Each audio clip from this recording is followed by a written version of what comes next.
Network is here. Oh, no punches! I'm real revolutionary right now. Support this man, Black Media. He makes sure that our stories are told. I Thank you for being the voice of Black America, Roland. Stay black. I love y'all. All momentum we have now, we have to keep this going. The video looks phenomenal. See, there's a difference between Black Star Network and Black-owned media and something like CNN. You can't be Black-owned media and be scared. It's time to be smart. Bring your eyeballs home. You dig?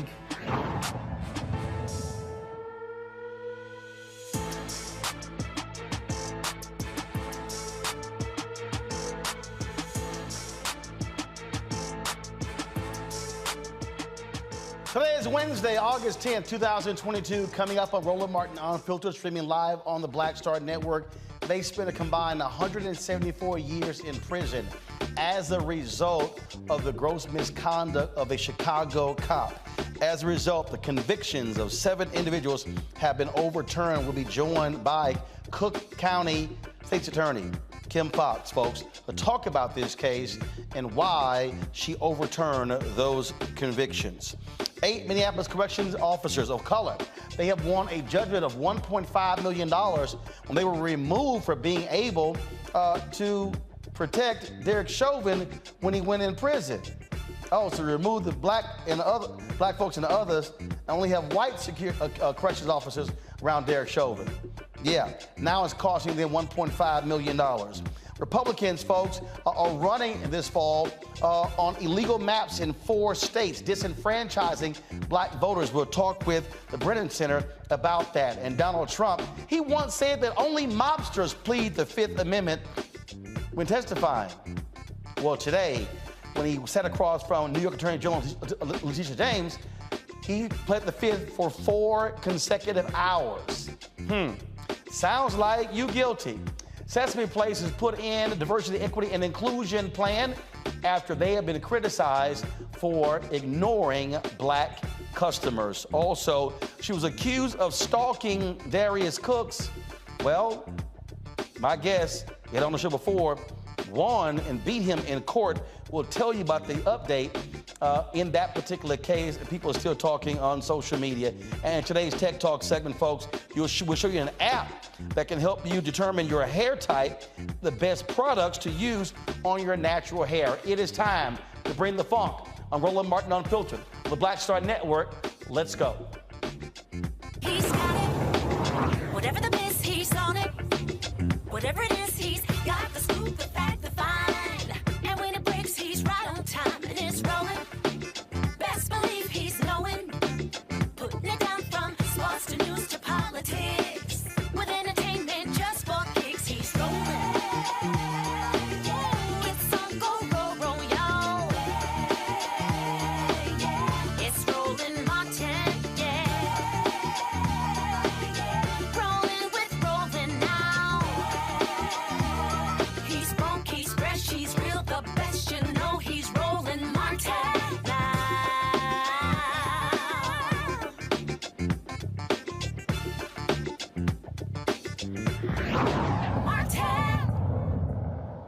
Folks, I lived 6 years in Chicago, running the Chicago Defender, having the talk show on WVON radio, and I can tell you the one thing that has been consistent: corrupt Chicago cops. Now, the convictions of 7 people have been overturned as a result of another cop accused of framing dozens of people for murder. It is believed that police detective Ronaldo Guevara framed up to 51 people, sending all of them to prison. 7 of those people spent a combined 174 years in prison. Today, they are no longer felons. Their convictions have been overturned. We're joined now by Cook County State's Attorney Kim Foxx from Chicago. Kim, always glad to have you on the show.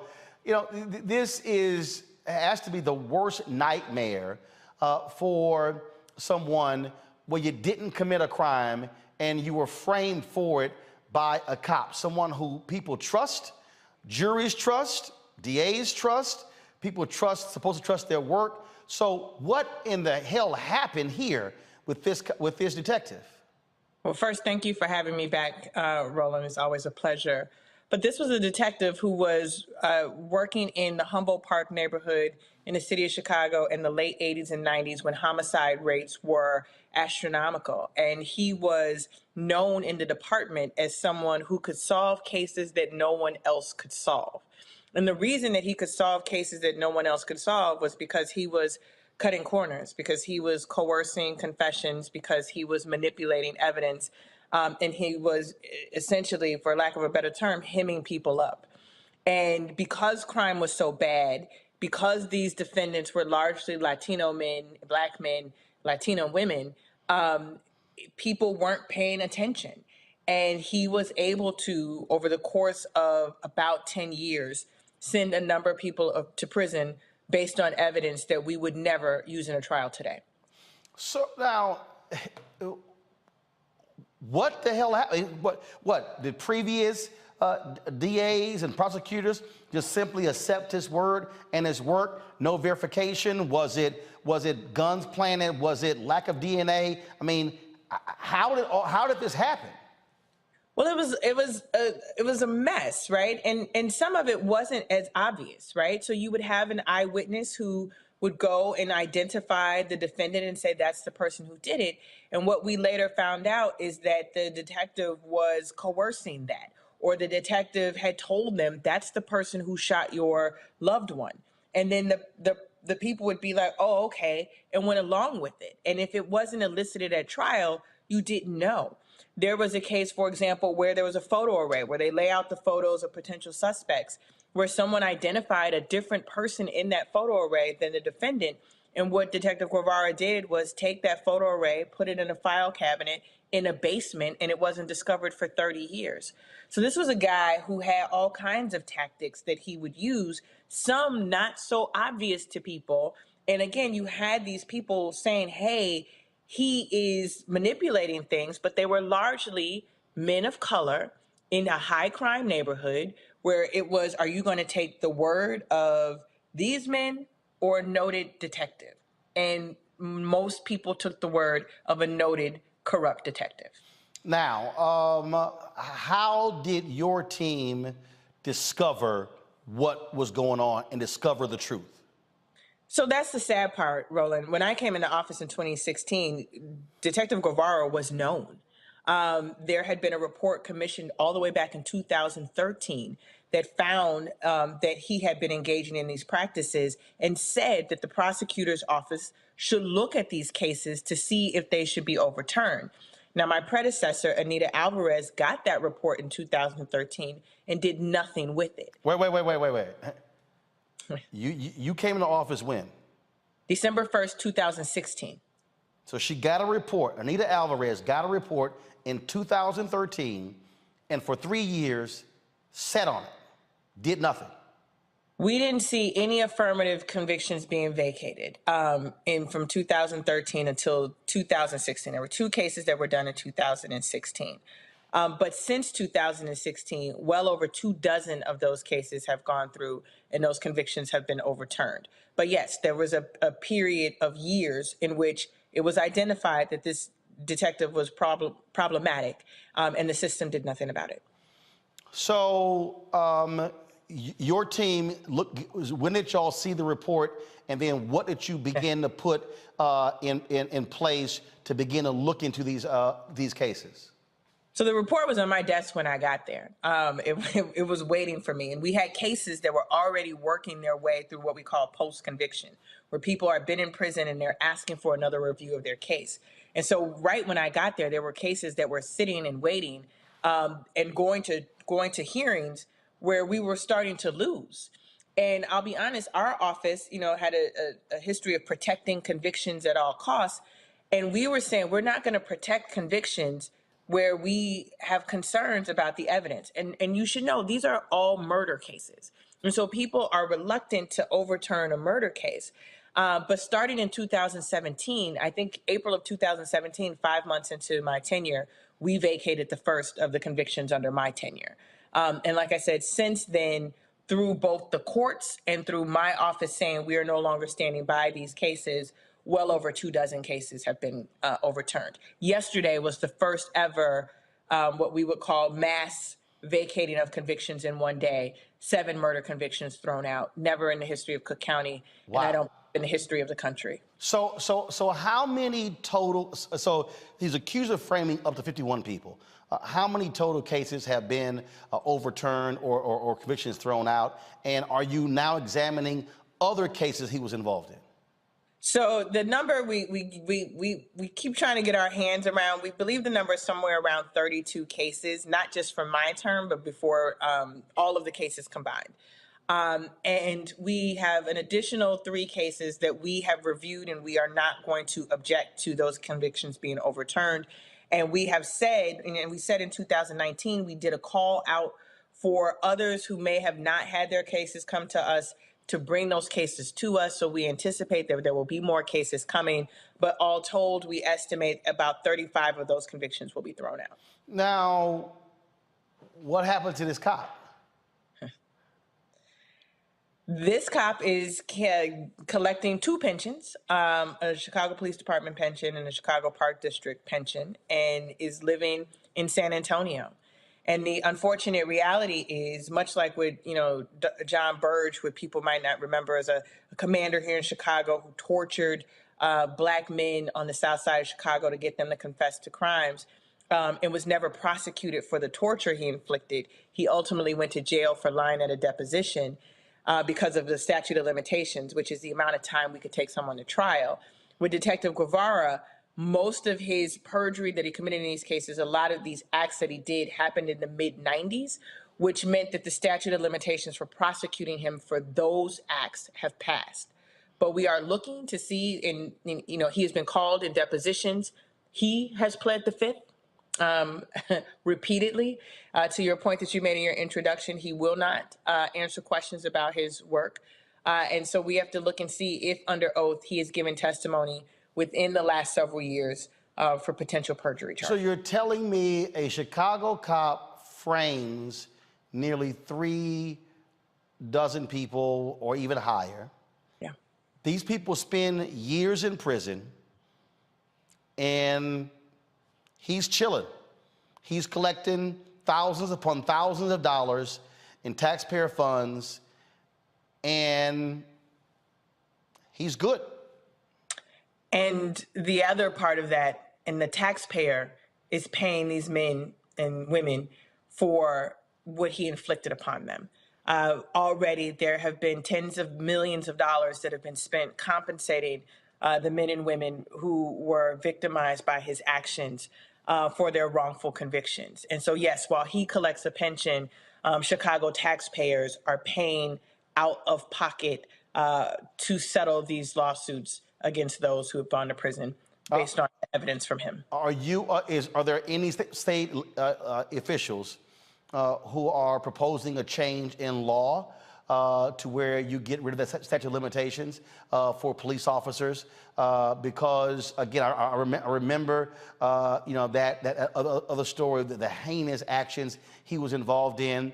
And look, we've seen, other Chicago police officers, and let's be honest, the police union, they're not friends of yours. They don't like progressive DAs because they protect cops like this one here.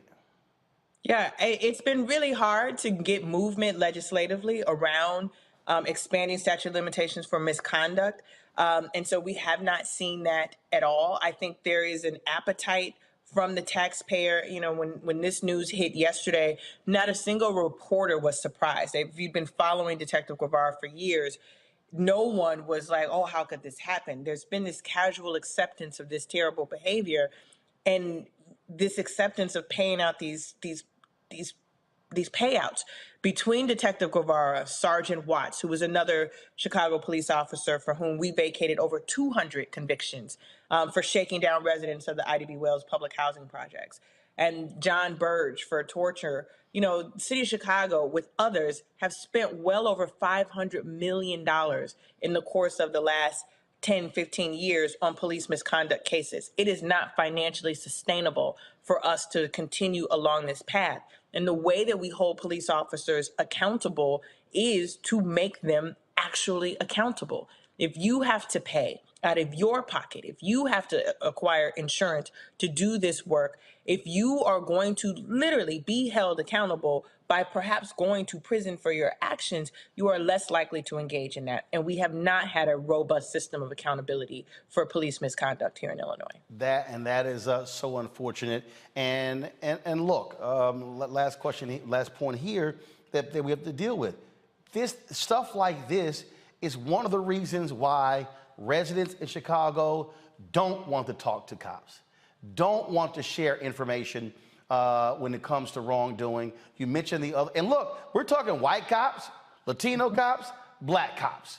So this ain't a white thing in Chicago, because the whites cop, I believe, African American you're talking about. And so shaking folks down, not trusting. This is precisely why there's a level of mistrust in Chicago and why you have, low rates of closing cases, because people can't trust who they're talking to. That's exactly right. You know, people try to knock me. Why do you spend so much time going back on these cases? Because the neighborhoods most impacted by violence, Roland, have the least amount of trust in law enforcement. And it's not from some like made up myth. It's because they know Sergeant Watts. It's because they know Reynaldo Guevara. It's because they know Burge. And so if I don't trust when I pick up the phone that I'm not going to get a corrupt cop, I'm just not going to pick up the phone. So this is righting the wrongs of the past, but it's also affirmative public safety measure to make sure that people can trust us, so when something harmful happens, they can call us. And so people try to separate public safety and justice reform. You cannot have public safety without meaningful justice reform, which is why I'm committed to doing this work while I'm here. And this is precisely why you were elected, you were re-elected. People trust you in doing so. And this is why we got to have more DAs like you, because they are, all too often, historically, you've had district attorneys who have refused to go back and look at cases. Craig Watkins did it in Texas. It's happened with other DAs. And you right the wrongs of the past as opposed to protecting individuals who have done wrong. And so, State's Attorney Kim Foxx, always a pleasure. And again, I'm glad to see the people there in Cook County re-elected you, because they want to see restorative justice, and it's needed. Thank you, Roland. Appreciate it. Bringing my panel right now, Robert Patillo, Executive Director, Rainbow Push Coalition Peachtree Street Project.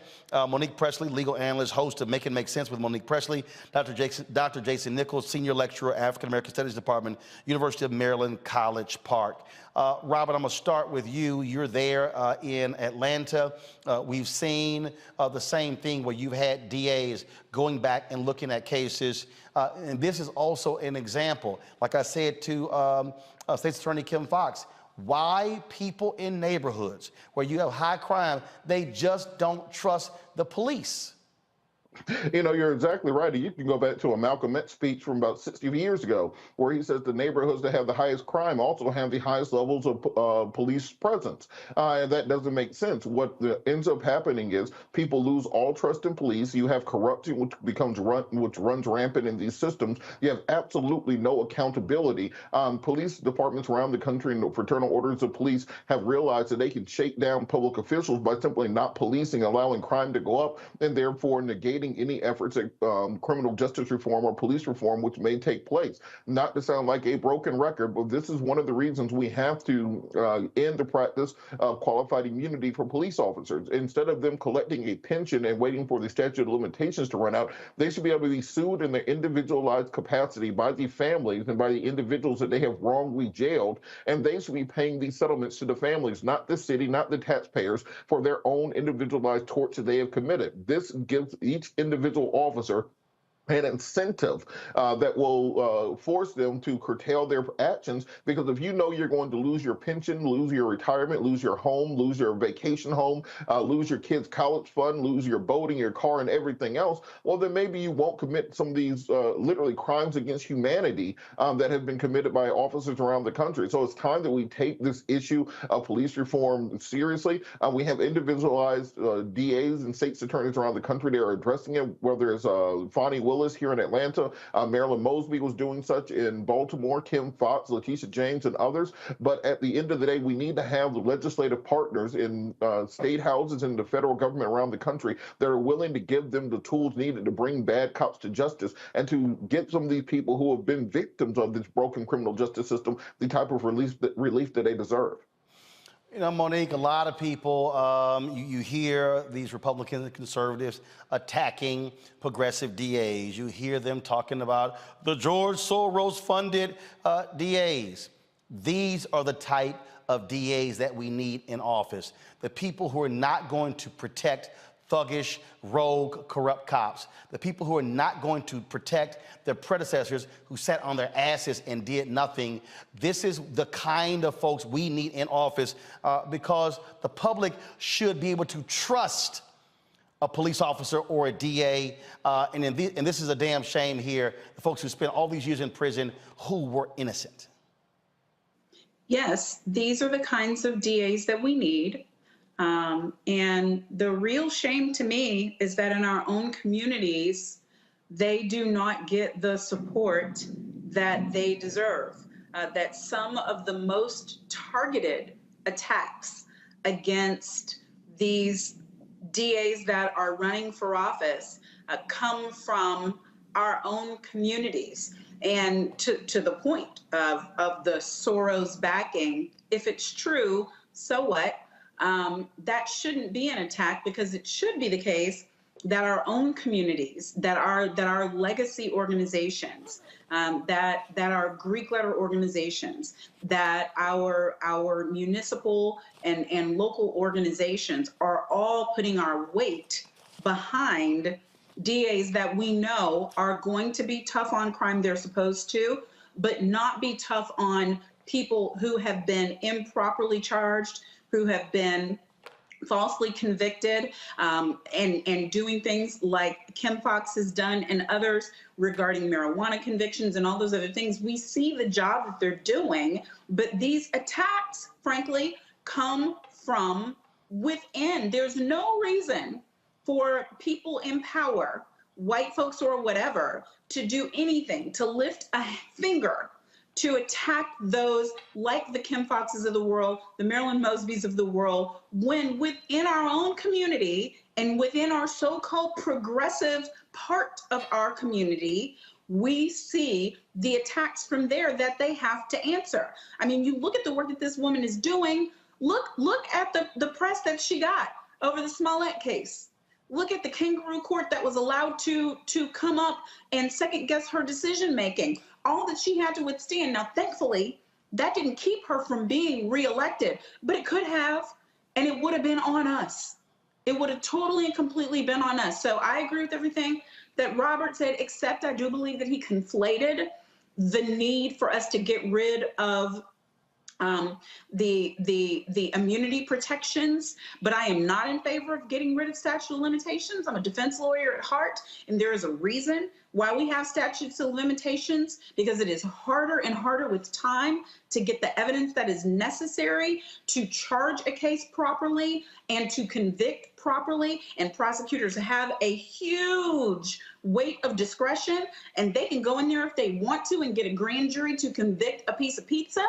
And so I want there to be protections in place such that you cannot wait 20, 30, 40 years to bring charges. And it can't be on a case-by-case basis where, oh, in this case it's lock solid, we've got DNA, and oh, in this case we don't have that. We have one blind witness who thinks maybe they saw it in an alley. No, there have to be some regulations there, because who will pay the penalty the most if we don't? Not these cops. It'll be our community. Well, the thing here, Jason, for me, police officers, I'm sorry, there's a higher bar. And the reality is, and we often see this, and again, so many cases out of Chicago, John Burge and others, where these cops have gotten away because their shenanigans, their unlawful behavior was found out years later. You know, it's interesting. A lot of these progressive prosecutors have been criticized, particularly for property crimes that have happened recently, because if you look at the evidence, they charge as many violent crimes as their predecessors. They're not letting violent crime run wild. They're doing, whether it was Chesa Bowden, who got successfully recalled in San Francisco, Gascon, who is in LA in the process of a recall, and some of the other prosecutors, whether it's Kim Foxx or others, are always they're saying, well, we've got all this violent crime out of control, but you look at other cities around those places.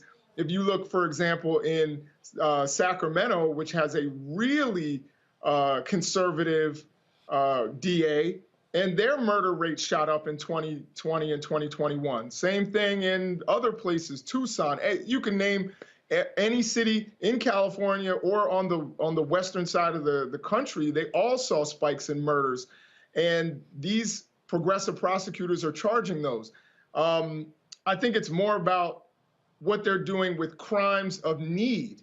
And what they're trying to do is put them into diversion programs so that these kinds of things are looked at differently. You know, when you have Jason, that's not what it is. What it is you have white conservatives who are attacking progressive DAs who want to lock up black and brown people. What you have is this attitude in America being tough on crime, on any crime. So they're going after Alvin Bragg in New York. They've been going after Marilyn Mosby. They went after Amos Ayala. They went after Kim Foxx. They've gone after Larry Krasner in Philadelphia because, again, what we've had in this country is lock them up, throw away the key. If you're tough on the crime, that's the way to solve it. And then the flip side is, or the other side is, give the cops more money, and that's going to solve our problem, when actually that doesn't solve it either. That is the mindset of America, and that is a dangerous mindset. No, I'm in agreement. I don't think anything you said, is different, necessarily than what I was trying to get across. I apologize if I didn't get it across.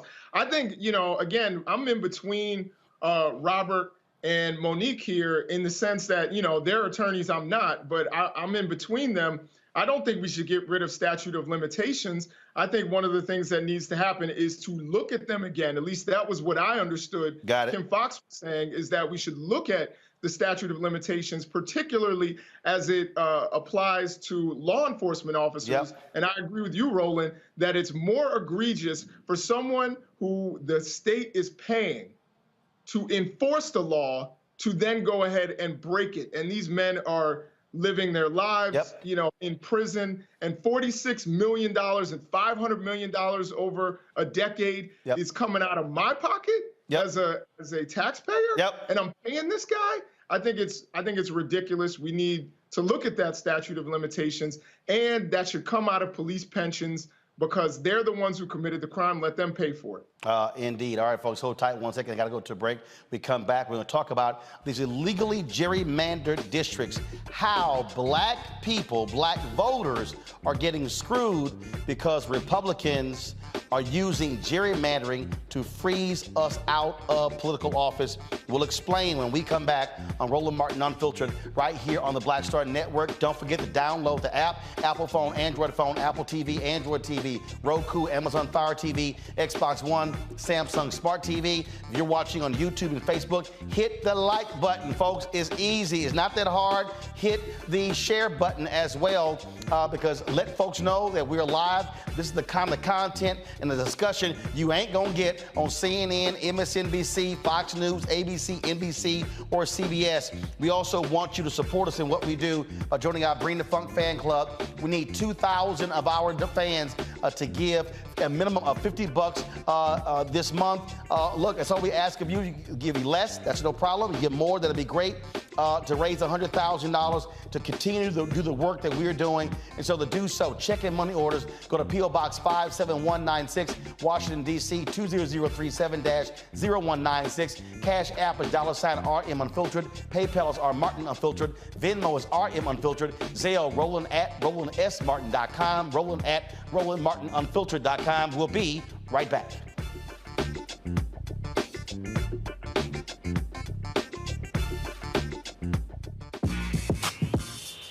When we invest in ourselves, our glow, our vision, our vibe, we all shine.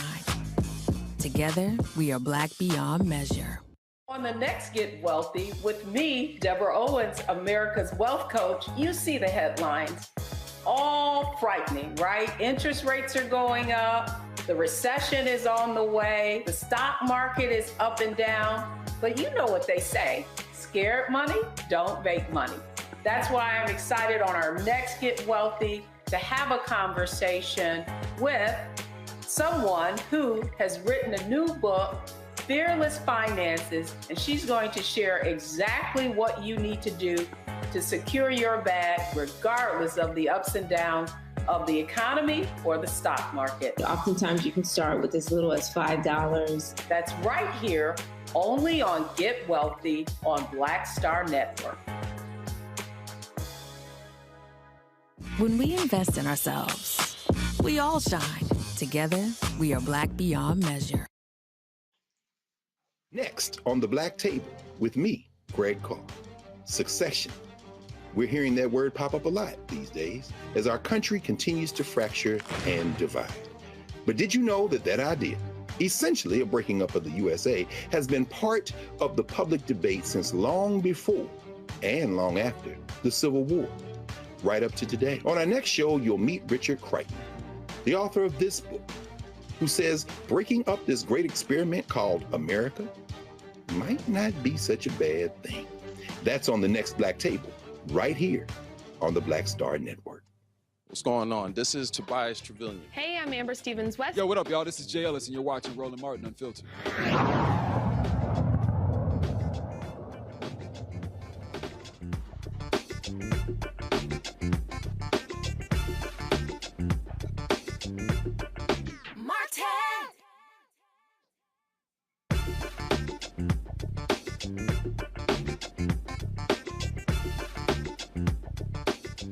All right, folks, midterm elections are happening in November. Primaries are still happening. We saw primary results last night. Congresswoman Ilhan Omar squeaked out a victory in the Democratic primary there in Minnesota, winning by a little more than 2,000 votes over a former black city councilman in Minneapolis. You also saw Milwaukee elect a black woman as sheriff on the Democratic side. We should be having 2 more black members of Congress in November in Alabama and Louisiana, but federal courts have stopped those from going forward. In fact, federal judges ruled that there was racial discrimination in the drawing of those districts by Republicans in those states. In fact, you have Republicans right now with 4 illegal maps: Alabama, Ohio, Georgia, and Louisiana. All of that impacts, again, voting rights and the power of black voters. Michael Lee, Senior Counsel at the Brennan Center for Justice, joins us from New York City. And Michael, always glad to have you and the Brennan Center on the show. Well, we appreciate the work that y'all are doing out there to fight these very issues. We literally are talking about the disenfranchisement of black voters all across the country, but definitely in these southern states. Yeah, absolutely. You know, the population of the black population of the U.S. grew by 2.3 million people last decade, and 2/3 of that growth was in the South. And yet, when new maps were drawn, there really were no new opportunities for black voters created. And in fact, in states like Georgia, you actually go backwards. Lucy McBath's seat essentially gets eliminated, and she's forced to run next door to in a different district. And as you mentioned, in Alabama, Georgia, Louisiana, there were lawsuits that seeking to create additional black opportunity districts. In Louisiana, in Alabama and Georgia, all 3 states, courts said that, you know, there needed to be additional districts, but all of that has been put on hold while the Supreme Court takes up these cases. And as a result, black voters will not see any improvement in the 2022 midterms, despite the rapid black growth in the South.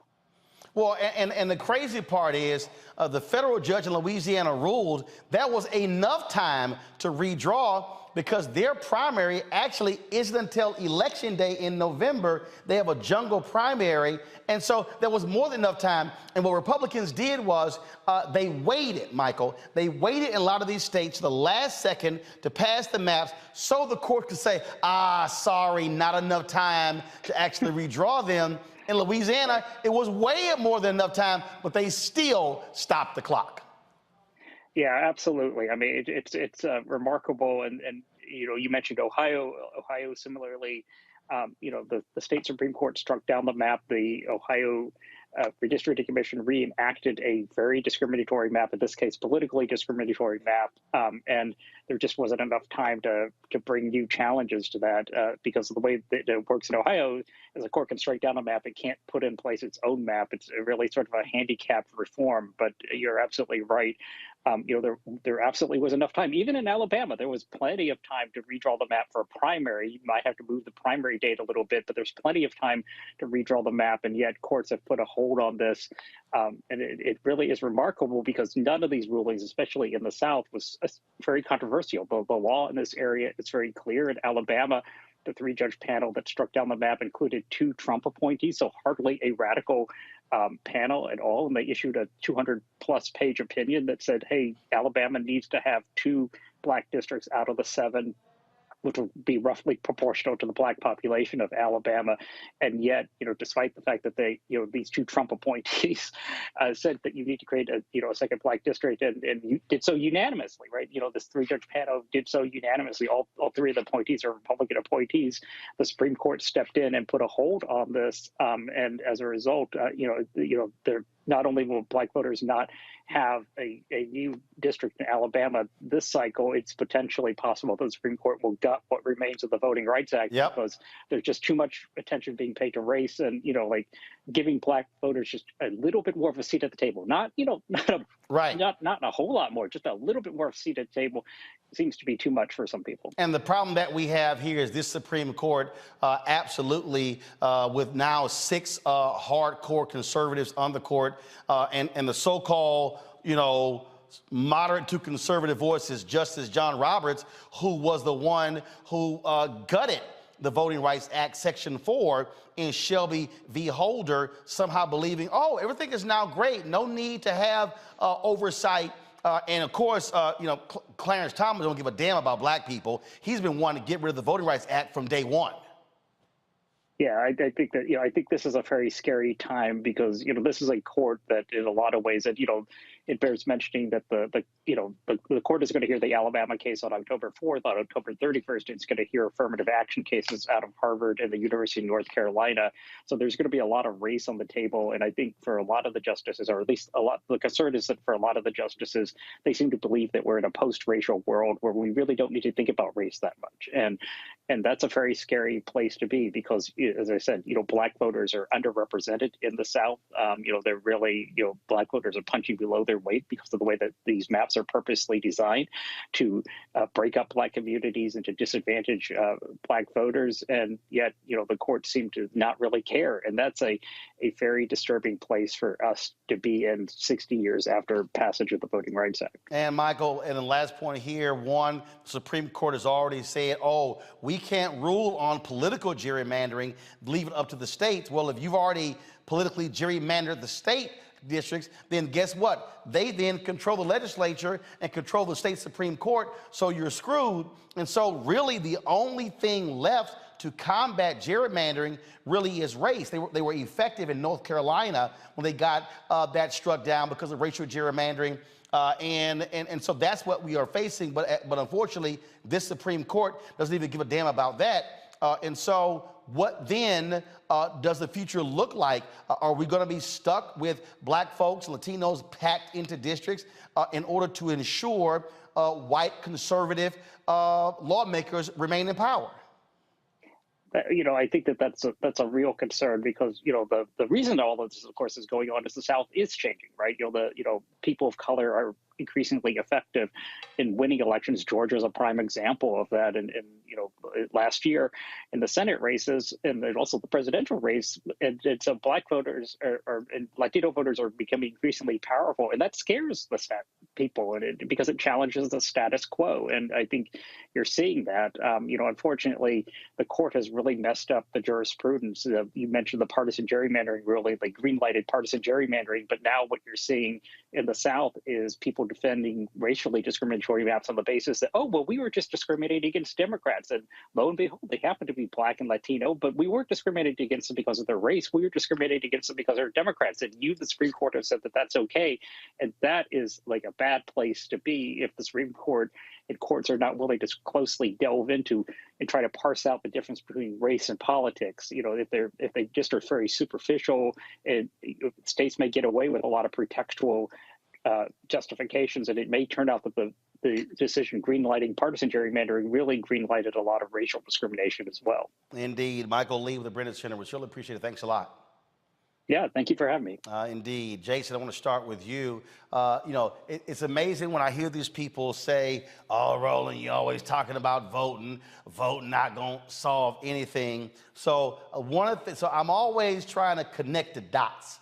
I believe you got to walk folk through the facts and connect the dots. Folks, this is real simple. If you don't vote, if we also as black people don't maximize our vote, then we are guaranteeing what Michael just talked about. We're guaranteeing the Republicans will be able to keep controlling state legislatures with supermajorities. And not just the state legislature, governor's mansion. Not just governor's mansions, county commissioners. Not just county commissioners, city councils, school boards, the people who control the curriculum, the State Board of Education, all state offices. And so the reason I am so adamant about black people voting is we maximize our numbers. And if white voters stay here, and we go here, then all of a sudden we're over-indexing, and then we're greatly impacting these races. We have seen when black people turn out in record numbers. The reason Obama won North Carolina in 2008, he won by 14,100 votes because black people were voting like crazy in various cities and towns. And what I keep arguing, Jason, stop waiting for a black savior to be on the ballot. What has to happen is we've got to understand that our communities are being shorted with resources. We're being shorted with public policy because we are not fully maximizing our voting strength.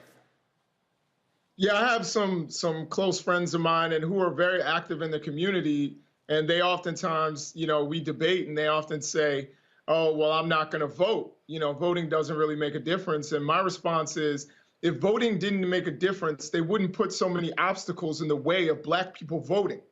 It obviously does matter. It obviously does make a difference. And for people, some of my friends who may be watching who were against police brutality, of course, Kim Foxx was elected. Of course, the sheriff in your county oftentimes is an elected position.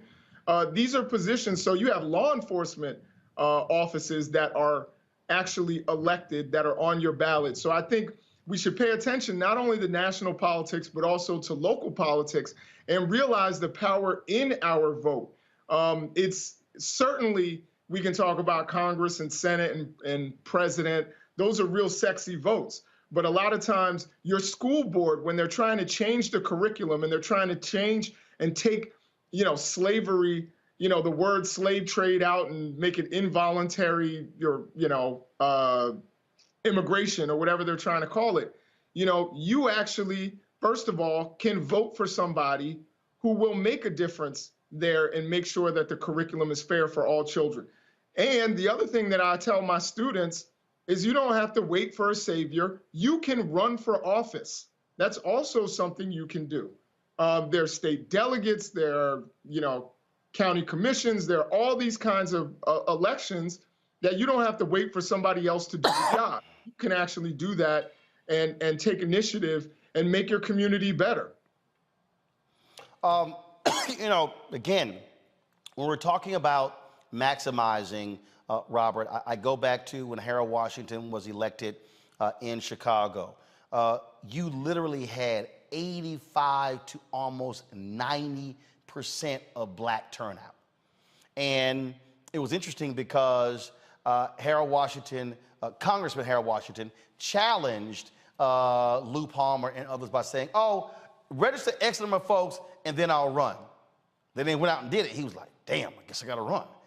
And so then he wins the Democratic primary, and all these white folks in Chicago didn't want to see a black mayor, and they voted for the Republican, and he barely won in the primary. But the only reason Harold Washington was elected, Congressman Harold Washington was elected, was because of that maximum black voter turnout. You've heard me talk about what happened in Florida. If you had maximum turnout, Broward and Miami-Dade County, Andrew Gillum would have been would have been governor. He lost by 30,000 votes. If you saw maximum turnout in Georgia, Stacey Abrams would have been elected, even with the shenanigans of then Secretary of State Brian Kemp. We have seen the examples of this. Now, it requires, Robert, it requires candidates to be speaking to black voters, black women and black men. It requires them having an agenda. But what I want our people to do is to stop being some folks stuck on stupid and sitting on the sidelines and then complaining about, we don't have this, we don't have that, we don't have this. You can't get anything you want unless it comes through public policy, which means you got to have the policy makers representing and presenting the public policy.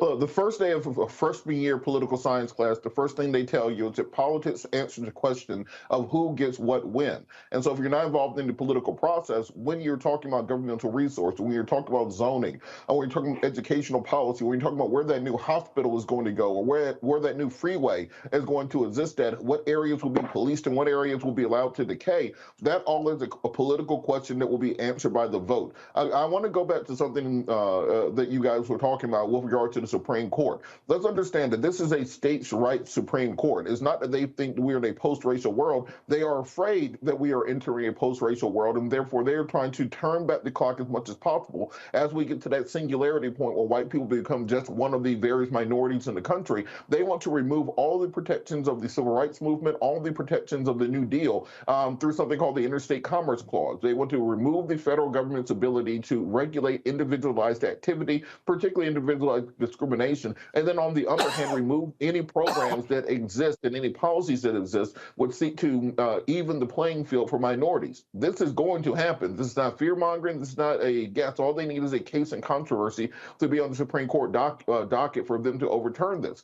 Therefore, we have to be prepared for that moment. We have to be prepared for the new paradigm that we are entering into. And right now, I think we are woefully behind because we need to be putting together the apparatus to attack things on the state and local level instead of focusing on the federal government, because the battle for the next decade of American history will happen at the state and local level, and that's going to involve record numbers of voter registration, record numbers of get out the vote campaigns, because if you're looking at a state like Georgia, where it's 35% African Americans, 20% Latino, 15%, around 10 to 15% Asian American, 52% women, that state should be a solidly blue state. Why does it vote red? Why is it all of these statewide elected officials are Republicans? Because of voter suppression, because of a lack of organization on the statewide level. We need to prepare for that and know that this is the battle that is coming. We often get blindsided by things that are very, very obviously down the pipeline, and that's what we need to be preparing for now. Well, Monique, there are people like Black Voters Matter. They understand this. They've been articulating this, not just focusing on congressional federal races, but also those critical statewide and local races. Absolutely. And all politics are local. You know, we say that because it is true. But yes, Black Voters Matter Fund, other organizations that are similar to it, even campus voter organizations. I spoke with a student from one yesterday, and they all know that the things that matter most to us, it's not that these federal elections don't matter. Obviously, they do, because we can see all of the damage that was done at the federal level from the last administration. But the local level also matters, and you will find that it matters sooner and longer. So I commend all of the efforts of organizations such as BVM, local and national. They work, obviously, they partner with other organizations. It's not that they are a central organization that does all the work. They fund organizations that are on the ground that are demonstrating, doing the work. And I believe that it's making a difference. We've seen such great results so far, especially in the Southern Belt, and I expect for that to continue. I'm rooting for it to continue in my home state of Texas, personally. All right, hold tight 1 second. When we come back, folks, we're going to talk with a woman who's been in a legal battle with social media cook Darius Cooks. There's a hashtag called Darius Crooks. There's been a lot of back and forth here in court yesterday. We'll talk to her and find out what actually happened in court. Don't forget, folks, you're watching Roland Martin Unfiltered. Support us in what we do. Download the app, the Black Star Network app, all platforms.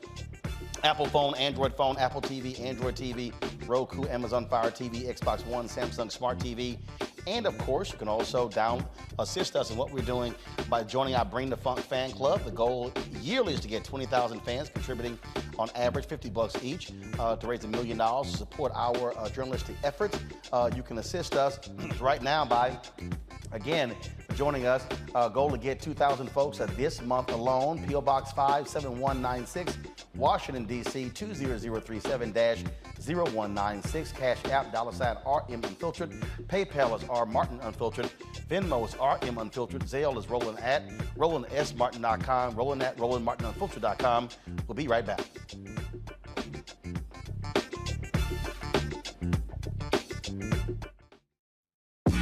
When we invest in ourselves, we're investing in what's next for all of us. Growing, creating, making moves that move us all forward. Together, we are Black beyond measure.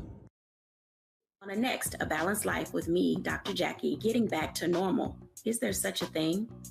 We're about to send our kids back to school when we literally have more questions than there are answers. What does it mean to have a normalcy? How will our kids respond to it? And how are we going to assist them?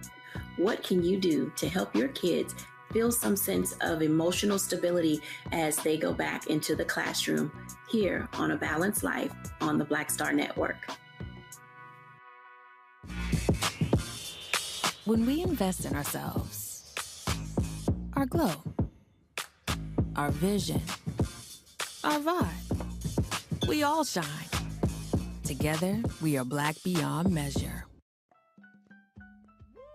We're all impacted by the culture, whether we know it or not. From politics to music and entertainment, it's a huge part of our lives, and we're going to talk about it every day right here on The Culture with me, Faraji Muhammad, only on the Black Star Network.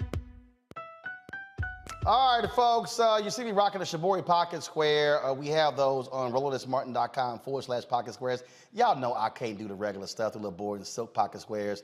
I keep telling Jason and Robert they need to step their game up when it comes to how they look, so they can do so. You can either get the Shibori Pocket Squares, that's the one I'm rocking, these right here, or you have these customized feather pocket squares. My sister does an amazing job with those. There's some great clients who have been blessed with those. And so, all you gotta do is go to RolandSMartin.com/pocket squares. Yeah, Monique, trust me, you can go ahead and get that too for your son, trust me. It'll look good. So step your look up, folks. Don't keep it plain. Don't just get that boring white pocket square or silk. Go ahead and have some color, have some flair, and have some swagger. Again, go to RolandSMartin.com/pocket squares. All of our fan club members, you get a discount. So be sure to go to the website and make it happen. Roland Martin is. He got the ascot on, he do the news. It's fancy news. Keep it rolling. Right here. Rolling. Roland Martin. Right now. You are watching Roland Martin, Unfiltered. I mean, could it be any other way? Really? It's Roland Martin.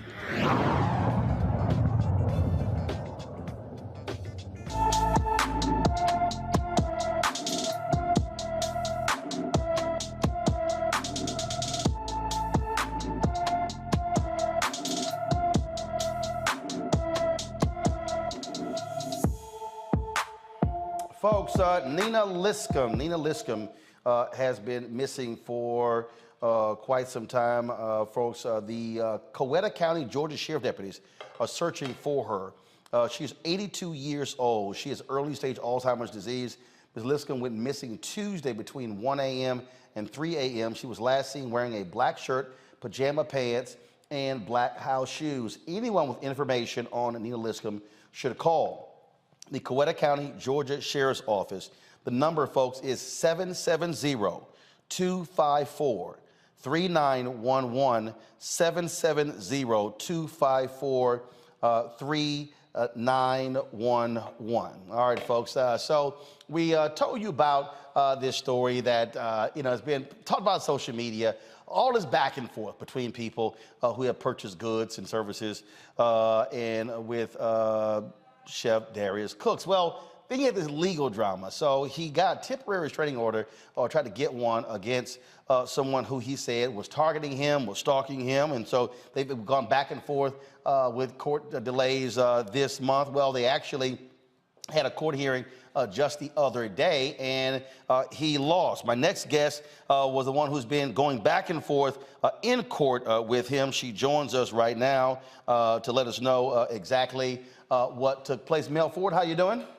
I'm doing great, Roland. Thanks for having me. All right, so y'all had this legal battle, this back and forth. He's been, we talked about it before, where you know, y'all had you were supporting him previously, but then he was highly critical of you, highly critical of some things that you said about him, and now all of a sudden, I've lost you, Roland. No, we're still here. We have you. We have you, and I see you. We have you. Okay, go ahead. Okay. Sorry. So, what actually happened in court where he accused you of stalking? Well, in short, he lost. He could not prove by any preponderance of the evidence. And it was a frivolous case in the beginning, but in short, he lost. And Darius Williams did appear in court.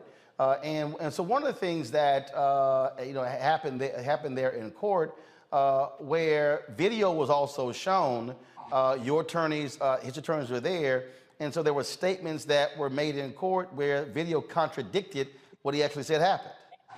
Absolutely. This has been an ongoing situation with Darius. He has a habit of saying things that aren't true. He continues to this very day. After losing, he went on one format at YouTube, I believe, a 2-hour rant, waving papers, showing his laptop playing police video cam, frothing at the mouth, you know, about everything that he had tried to present in court and presented in court that didn't help him.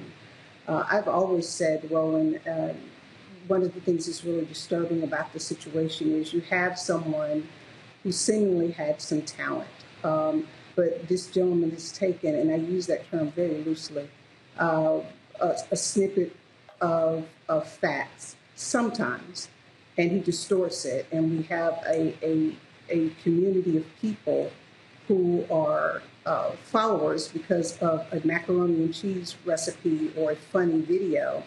And he says all these destructive things, and it's really a shame, and it's really harmful, and he continues to do so. One of the reasons why you have continued battling this, because you said this is about clearing your name as a result of what has been said about you and how you and your husband are now seen on social media as a result.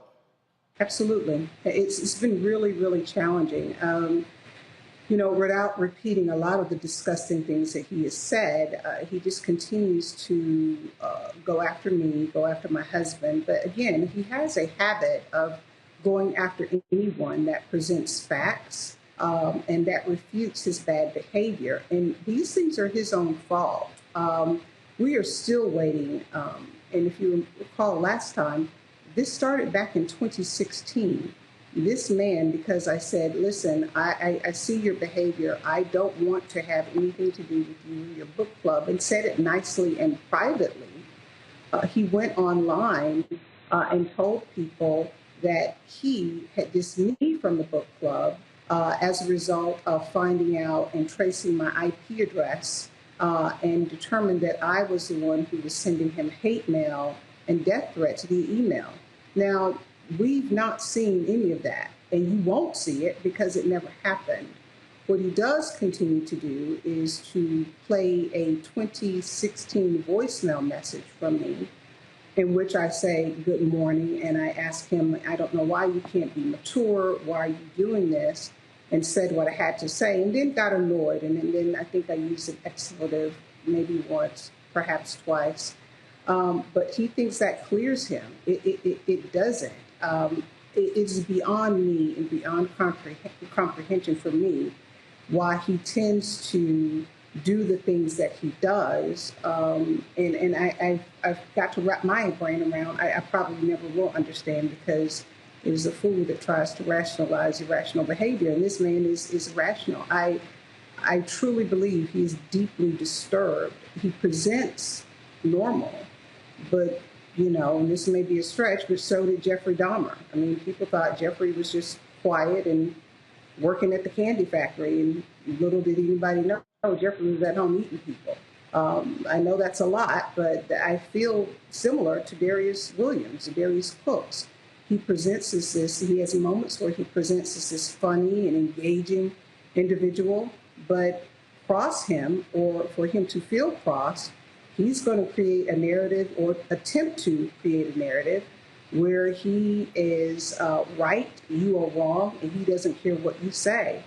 If you recall, this man has gone so low as to put underage children online, and just because their mother came after them about his bad business practices. He has gone after celebrities like Sonny Anderson, other people. He's just relentless. But he made a mistake this time. He thought that he was going to file this fake TPO and put it out there for the world to see, and I was going to be the butt of his joke. And the first time he put it out there, he didn't even bother to show up for court. My attorney and I said, no, we don't want to dismiss. We do not, because he had also given a Texas address. And so that was one of the things that the judge was, considering. And so when they called him and said, hey, why aren't you here? He attempted to blame the court. And so another date was set. And then, the date has been moved so many times because of some things that could not be helped, but one in particular, because of a lie that he told. He claimed that he had to work.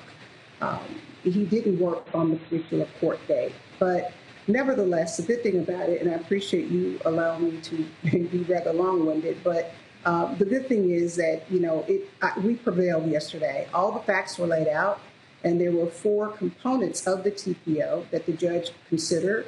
He lost on all 4. So is this the end of this legal battle? Are you looking at pursuing anything else against Darius Williams? A good poker player never tips their hand. I will say, what I prefer to do is to live my life and go on about my business and enjoy my good life and put these kind of things behind me. Unfortunately, I continue to tell you that I'm dealing with a very ill individual. He, even today and yesterday, after his loss, again, he went on one platform, this extremely long rant. You have his followers that say things like, well, let me know where she is. I'll take care of her. I've seen followers say she needs 2 in the head. I've seen followers say, well, because he's put our address out there. He's put a link to my husband's job, my husband's full name. He continues to dox my email address. I think one of your guests that are here this evening has had a rough encounter or uncomfortable encounter with Darius. This is just who he is. And so while I want to say, yes, this should be the end of it and go on about my business, it is not a comfortable situation when you have someone put a link to your husband's job and you see your husband's face, and then it's him saying the vile things that he does that I really have a problem with repeating because they're pretty disgusting. But that's what he does. And unfortunately, it's tricky. He has First Amendment rights. And so there's due process that one would have to go through. And when you're doing defamation and things like that, you have to be able to prove, what are your losses? And it's a challenge. I've been blessed enough to couple with Senator Sonia Halpern here, who we're hoping to get legislation in January to add doxing and making it illegal in Georgia, because this is crazy. There's no good reason for anyone to publish your address. I don't care if it is public record, but there's no reason for someone to go seek that information out and publish your phone number, social security number, address, place of employment with malicious intent. He's only doing it because he fires up his fan base to allow them. And that's the really sad part about it, Roland. You have individuals who are sitting behind a keyboard, and primarily his demographic is a certain age of Black women, our own community, who sit behind a keyboard and they don't know me. who are willing to type things like, she needs 2 in the head. He made up over the July 4th weekend that my husband had left me. It's a total lie. And one woman typed, I prayed and God fixed it. I don't know what Bible she's reading, but the last one that I read, God hates divorce. And so you have all these horrible things, and he's tapped into a cesspool, Right. and this is what they enjoy. Well, certainly we'll see what happens next. Hopefully the back and forth ceases, and then you and your husband can go on with your life, and Darius can go on with his life. He was invited several times to appear on this show the last several months, declined to do so. And so if he wants to talk, he can always return the email. Melanie Ford, we appreciate it. Thanks a lot. Thank you. All right, folks, let's talk about another court case, well, another deposition, legal matter, and that is, of course, dealing with Donald Trump. Today, old Donald was actually sitting across from New York Attorney General Letitia James. Of course, they are investigating the Trump organization for lying about the value of their property, engaging in tax fraud, insurance fraud, and violating banking laws. Now, he sat for 4 hours. Now, y'all, Donald Trump been fighting this thing for a long, long time, and they kept losing in court. He had to finally sit down, and for 4 hours, all he did was plead the fifth. But didn't he once say this about pleading the fifth? On the site yet. It'll be on the site soon. Don't worry. I'm gonna let you. You see, the mob takes the fifth. Don't worry. If you're innocent, I'ma why are you scam you taking soon. the Fifth Amendment? Go ahead, play the right video. You see, the mob takes the fifth. If you're innocent, why are you taking the Fifth Amendment?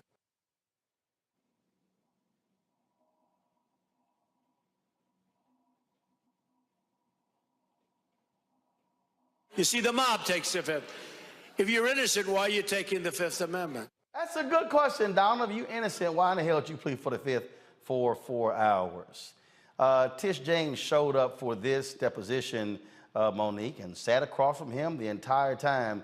You know they had to pain him to have to look at a black woman for 4 hours who's been breathing down his neck, who he's been trashing left and right.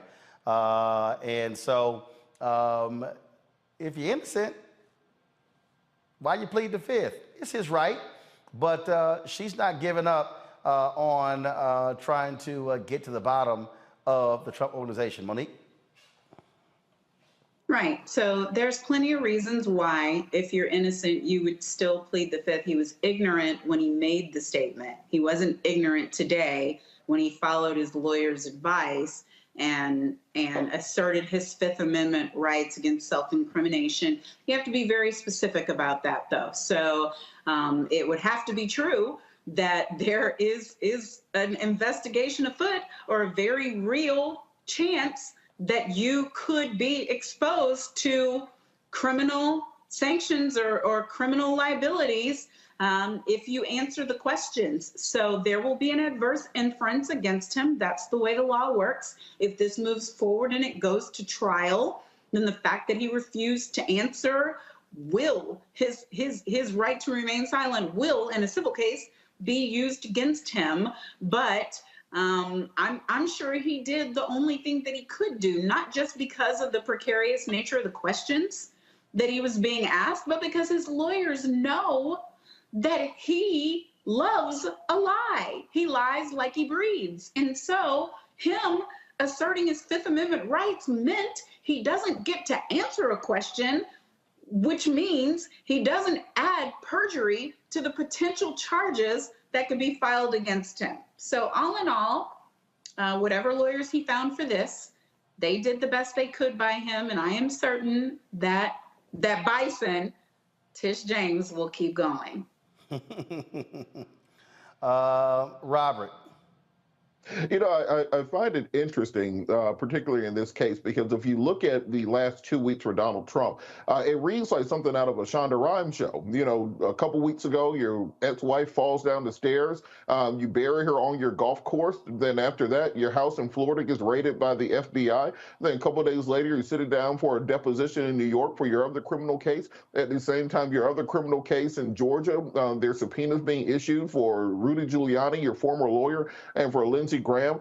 You can't make this kind of stuff up. I think that's why you don't have shows like Scandal and House of Cards on TV anymore, because reality has become far more absurd than anything that a writer could put into one of them. I think that Donald Trump, the reason he took the fifth is because he had to take the fifth. There was absolutely no benefit to him for testifying. The only thing he would do is put himself in a place where he will commit perjury, either knowingly or accidentally. And quite frankly, I'm glad that he finally got himself some real lawyers. I want people who still believe in this stop the steal stuff to notice something.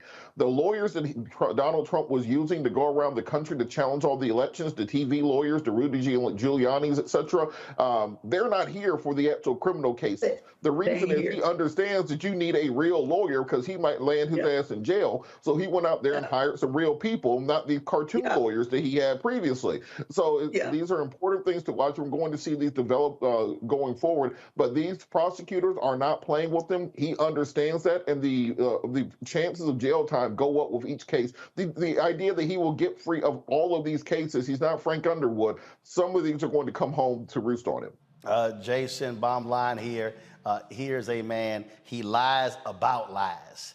And look, in the fact of the fact, this fool, we know he's lied about the value of his property.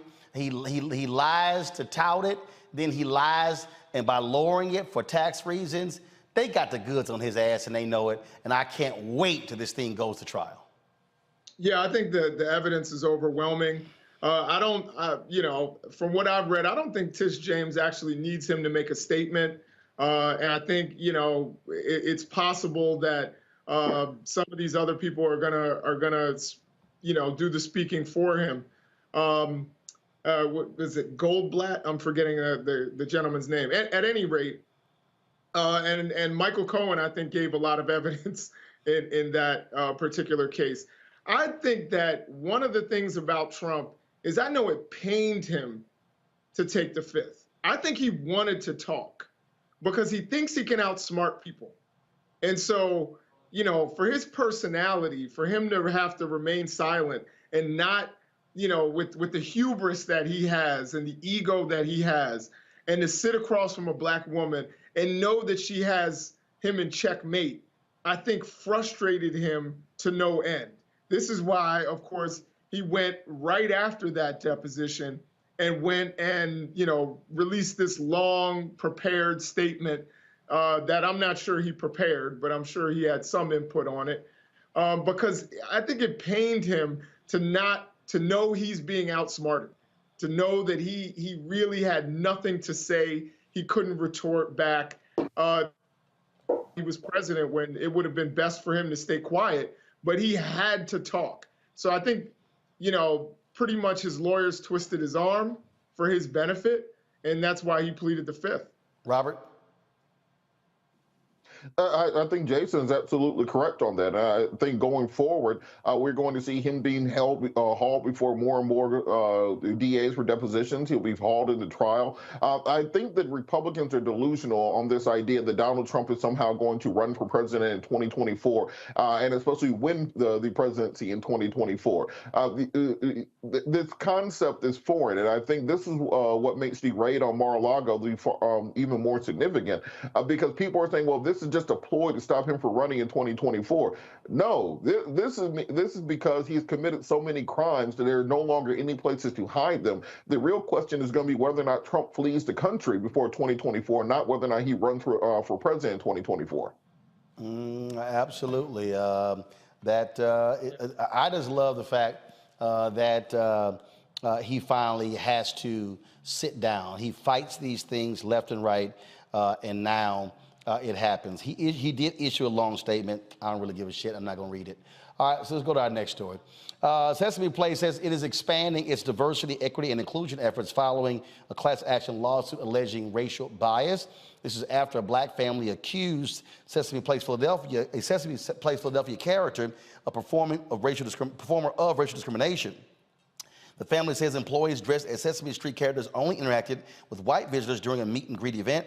By the end of September, all Sesame Place employees will undergo training and education programs led by national experts. Sesame Place, the parent company, is SeaWorld Parks Entertainment. They did release a following statement laying out terms of their initiatives and what it is they are trying to do, and said the racial equity assessment will include a review of policies, processes, and practices that impact guests, employees, suppliers, and the community to identify opportunities for improvement. This is what we call, Robert, quickly try to save your ass. Oh, there's nothing like a lawsuit to get people acting right. It's not like you ain't know these people are racist when you hired them, but you didn't care until that lawsuit showed up. And the power of video in American society today cannot be underestimated, because if this was 10 years ago, 20 years ago, and you say, well, I went to the park and the Sesame Street characters didn't pay attention to any of the black children, people would just say you were crazy or you're being too sensitive and this, that, and the other. But seeing it on video, seeing these little children excited to interact with these characters, and they walk directly past them and literally scoop past them to go play with the white children, there's no way for them to deny what is going on. And the fact that there's multiple children and multiple videos over a period of time means that they understand that there will more than likely be civil culpability for the company. This will settle out of court, and they're trying to preemptively put into these policies to make sure that if it does go to trial, there won't be punitive damages that could be treble what the actual damages are. So they're working on saving face right now, because they understand if they go before a jury, they need to be able to say, look, these were individual incidents with individual performers. We have put policies in place to stop it from happening in the future in order to prevent those punitive damages. We saw this in the Steve Bannon case, where the actual damages were $4 million, and then the punitive damages were close to $50 million. That's what they're afraid of. Absolutely, and they're afraid of having to pay up, like 8 Minnesota correction officers are about to get paid. They're going to split $1.5 million. The settlement took place after they were not being permitted to have any contact with Derek Chauvin when he was arrived at the Ramsey County Adult Detention Center, a facility, in May of 2020. The 6 men and 2 women say they were ordered, along with other people of color, to the 3rd floor of the jail and prohibited from going to the 5th floor where Chauvin was. He was housed. The complaint says Superintendent Steve Lighten issued a segregation order. The plaintiffs, who are all Black, Hispanic, Pacific Islander, American, and multiracial, believe Lighten did not trust them to carry out their responsibilities because of their race. According to the lawsuit, Lighten denied being racist and defended his decision to implement the order. Ramsey County Sheriff Bob Fletcher admitted he did not investigate the issue. Well, that's pretty stupid, Monique. If you're this county and you don't investigate, and he goes, oh, I'm not racist, but I took all the people of color off from doing this. What he's basically saying is, if you're not white, you might want to take out Derek Chauvin. Yeah, I'm just not certain what the injury is here. What do you mean? You get well in terms of remedy. When you sue because you want to get money. Either you got demoted when you shouldn't have, you got fired when you shouldn't been, you got less money than you were supposed to get, and some people were prevented from having the responsibility of securing a racist murderer. And if anything happened to him, then we know it couldn't have been them because they were kept away from it. But that's just my way of looking at it. Maybe they wanted to be responsible for the care and protection and safety of Derek Chauvin. I don't know. But the fact that there was some sort of discriminatory intent with respect to what the warden did in this case is not landing all the way to a jury verdict for me, because where's the harm? Well, where's the harm if you work for you're a corrections officer and you're there to do a job, and the warden assumes because of your race you can't do the job, so therefore I'm going to pull you off and I'm only going to have white police officers. How is that not harm? That's just like if you're a cop. Right. No, I'm not saying it's not wrong. I'm saying you have to prove harm. Like, were they harmed by damage? It? Yes, they were. Hurt? Was money lost? And feelings, I'm kidding about that because obviously you don't get paid for that. But was there trauma? Was there complex trauma? I mean, I'll pitch to Robert here because he loves cases like this. What you got to say, Robert? And he should. Hold up. First, wait. Hold up. First of all, I host this show, so I'm gonna go to Jason. I somehow knew you were your name being all over it. I got you, but you don't determine who gets tossed to next. Jason. Okay. Jason. Go to whoever you want to go to. I am Jason. Yeah, to me, it seems like when you question my integrity and professionalism, that's harm. You know, I think about it. If you were like, you can only teach black students, you can't teach white students. I would feel harmed by that. Even if I didn't lose money, I didn't lose opportunities. If you tell me I can only teach one people, or if I'm only qualified, or you only trust me to teach one group of people, I would consider that, something that harmed me, particularly when it's done by my superior. I also have never heard of, a situation where a black person in custody was only handled by black people because, they thought that white people were not professional enough to do the job. I think, again, I'm not the attorney here, but I certainly, can see how somebody would feel that was not a fair decision, particularly when these are professionals. This is their job. They deal with murderers and sex offenders and all kinds of things that would offend anyone. You're guarding a child molester. Who doesn't that offend? But they don't sit there and say, well, no, you can't guard this person because you have children. So to me, it makes sense that they should get, there should be a policy change and that they should get some compensation for this. Robert? I think we have to look at the conceptualization of damages in the law, which is that when you plead a case, it can't simply be the question of if there was a harm, if there was an injury. You have to show pecuniary damages that took place as a result. As Monique said, whether or not you loss of opportunity, loss of employment, loss of overtime, for example, is a good example. They can prove that, well, I would have done XYZ additional hours, and therefore I should be compensated for that loss of opportunity. That can also be a cognizable set of damages to justify a settlement. I haven't read the case, but I would assume there'll be something along the lines of the reasoning of intentional infliction of emotional distress, career stagnation, anything that you can do to show that you lost money or somehow were injured by this, that can be the basis of damages going forward. So if you look at the settlement amount, you're talking about $1.5 million split between 8 people, taking out attorney's fees for that. So it wasn't some sort of massive amount of money that these officers are getting. But I think it's more important to send this message to law enforcement that they cannot simply say, well, we can't trust the black folks around this racist because one of them might kill him and then cover it up, something along those lines. I don't think that is appropriate in any context. And this lawsuit is more so the court making an example out of these people, not enriching somebody, but sending a message to the entire law enforcement apparatus that this is not appropriate going forward. And how about this here? How about just simply let folks do their jobs and you don't remove them because of their race? How about that? That's kind of basic to me. That's what you should do. It is basic. It is basic. And so guess what? And if you're the taxpayers in that particular county, you should be pissed off at that sheriff and that corrections officer for costing you $1.5 million for being a dumbass. So guess what? That's what you got.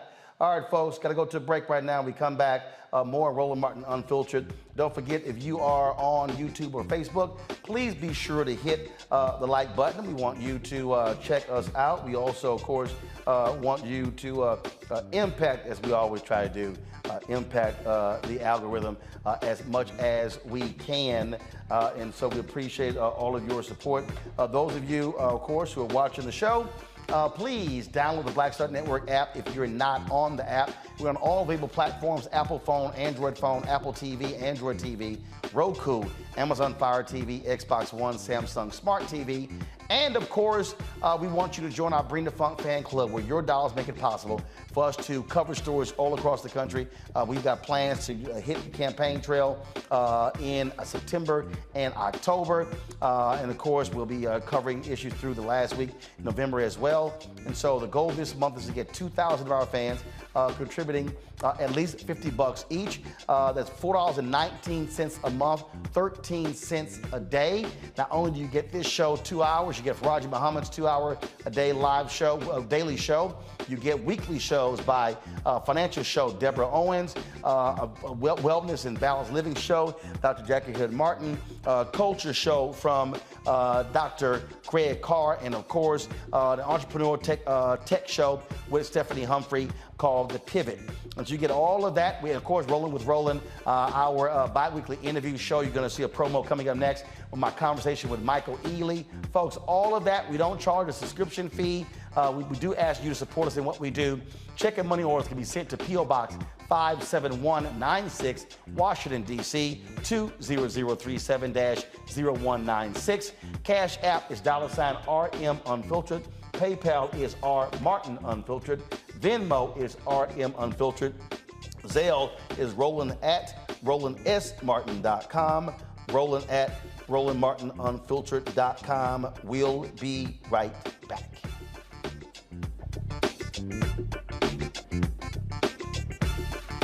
I challenge myself as an artist and knowing that I'm going to challenge the audience, right? So oftentimes you come into this business off of one project where everybody's like, ooh, you stand out. Okay, for me it was Barbershop, Ricky, da-da-da-da-da-da. Ricky was nothing like me growing up, right? Nothing like me growing up. But if that's people's first experience with you, right, as an audience member, they tend to think that's the real you, right? So, you know, for me, after that, I got a whole bunch of offers to play roles just like Ricky, right? This Tupac-esque type of thug, right? And I just said no over and over again. And then you keep trying to do other things. And then I went through a series of romantic movies and romantic leads, and, you know, I always try to bring some sort of gravitas to those roles. And then it was like, okay, well, but before I get into all of that, let me hit y'all with, you know, For Color Girls, and, you know, step outside of the realm of, you know, what you expect of me to do as an audience member in terms of being this romantic lead and everything. Because I didn't get into this business to be the romantic lead, you know, that dude. Like, I didn't get into this business. You can get locked in. You can totally get locked in.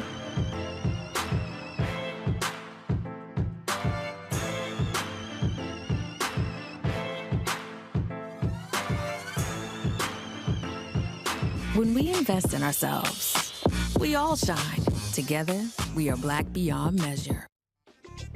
Folks, the book White Fear is here. My newest book. Folks, kill the music, please. My newest book is here, y'all. Finally! I break down what is happening in this country with our politics and how really the browning of America is what's causing the fundamental shift. We are seeing this in politics, in economics. It's playing out before our very eyes. Remember, January 6th, Trump was pissed off by what happened in 4 places where black people dominate: Atlanta, Philadelphia, Milwaukee, as well as Detroit. That's what they were so upset when it came to the election. And so we break down this issue of white fear and what must be done to overcome it. And so, again, the title, White Fear, How the Browning of America is Making White Folks Lose Their Minds. You definitely do not want to miss it. It drops September 13th. You can pre-order the book right now. All of these places, Ben Bella Books, the publisher, also Amazon, Barnes & Noble, IndieBound, Bookshop, Chapters, Books A Million, and Target as well. So you can check all of those out. You can order the book in North America, United States, and Canada as well. And the book is going to be available on Audible as well. So let's get our pre-orders in. Get the book, White Fear, today. When we invest in ourselves, we're investing in what's next for all of us.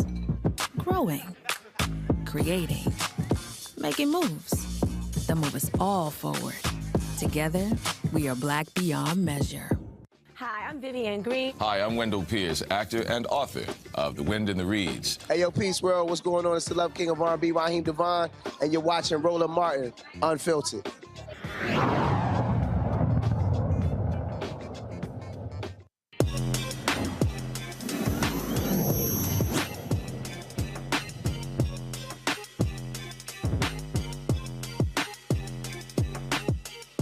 All right, the purpose of our Tech Talk is to show you some great apps that can help you in your daily living. And so my next guest has an app that can actually help you when it comes to the right products for your hair texture.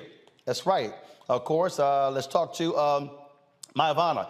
Users take a picture of their hair and end up with a personalized hair care routine for their specific hair type. Joining us right now is the co-founder and CEO of Mayavana, Candace Mitchell-Harris. First of all, am I pronouncing it correct? Yes, that's correct. All right. Candace Jones is from Los Angeles. All right, so, okay, how did you come up with this idea? Well, I was in college and I was going natural and I couldn't find the right products to use for my hair. And I was asking my friends and it was pretty much so much trial and error. And I thought to myself, you know, there should be an app that can take variables of your hair and recommend the right products to use. And that's from my background as a computer scientist. And so I started the research of hair and created Mayavana. Okay, so the process is you take a picture of your hair and then what happens? So we actually use AI technology to break down the true texture and type of your hair.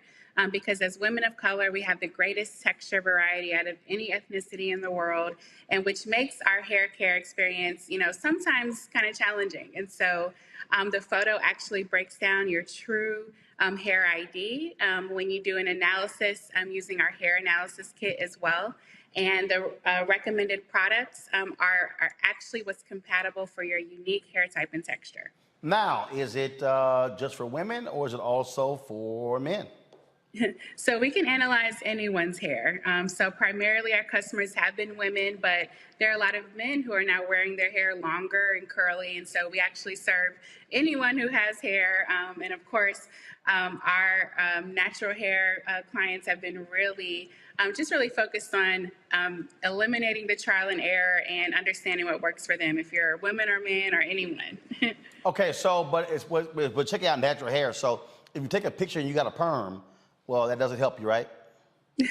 Well, we can analyze anyone's hair. And so if you're relaxed, even if you have locks, if you're transitioning at any stage, we can actually understand what you need according to your hair goals and your hair challenges.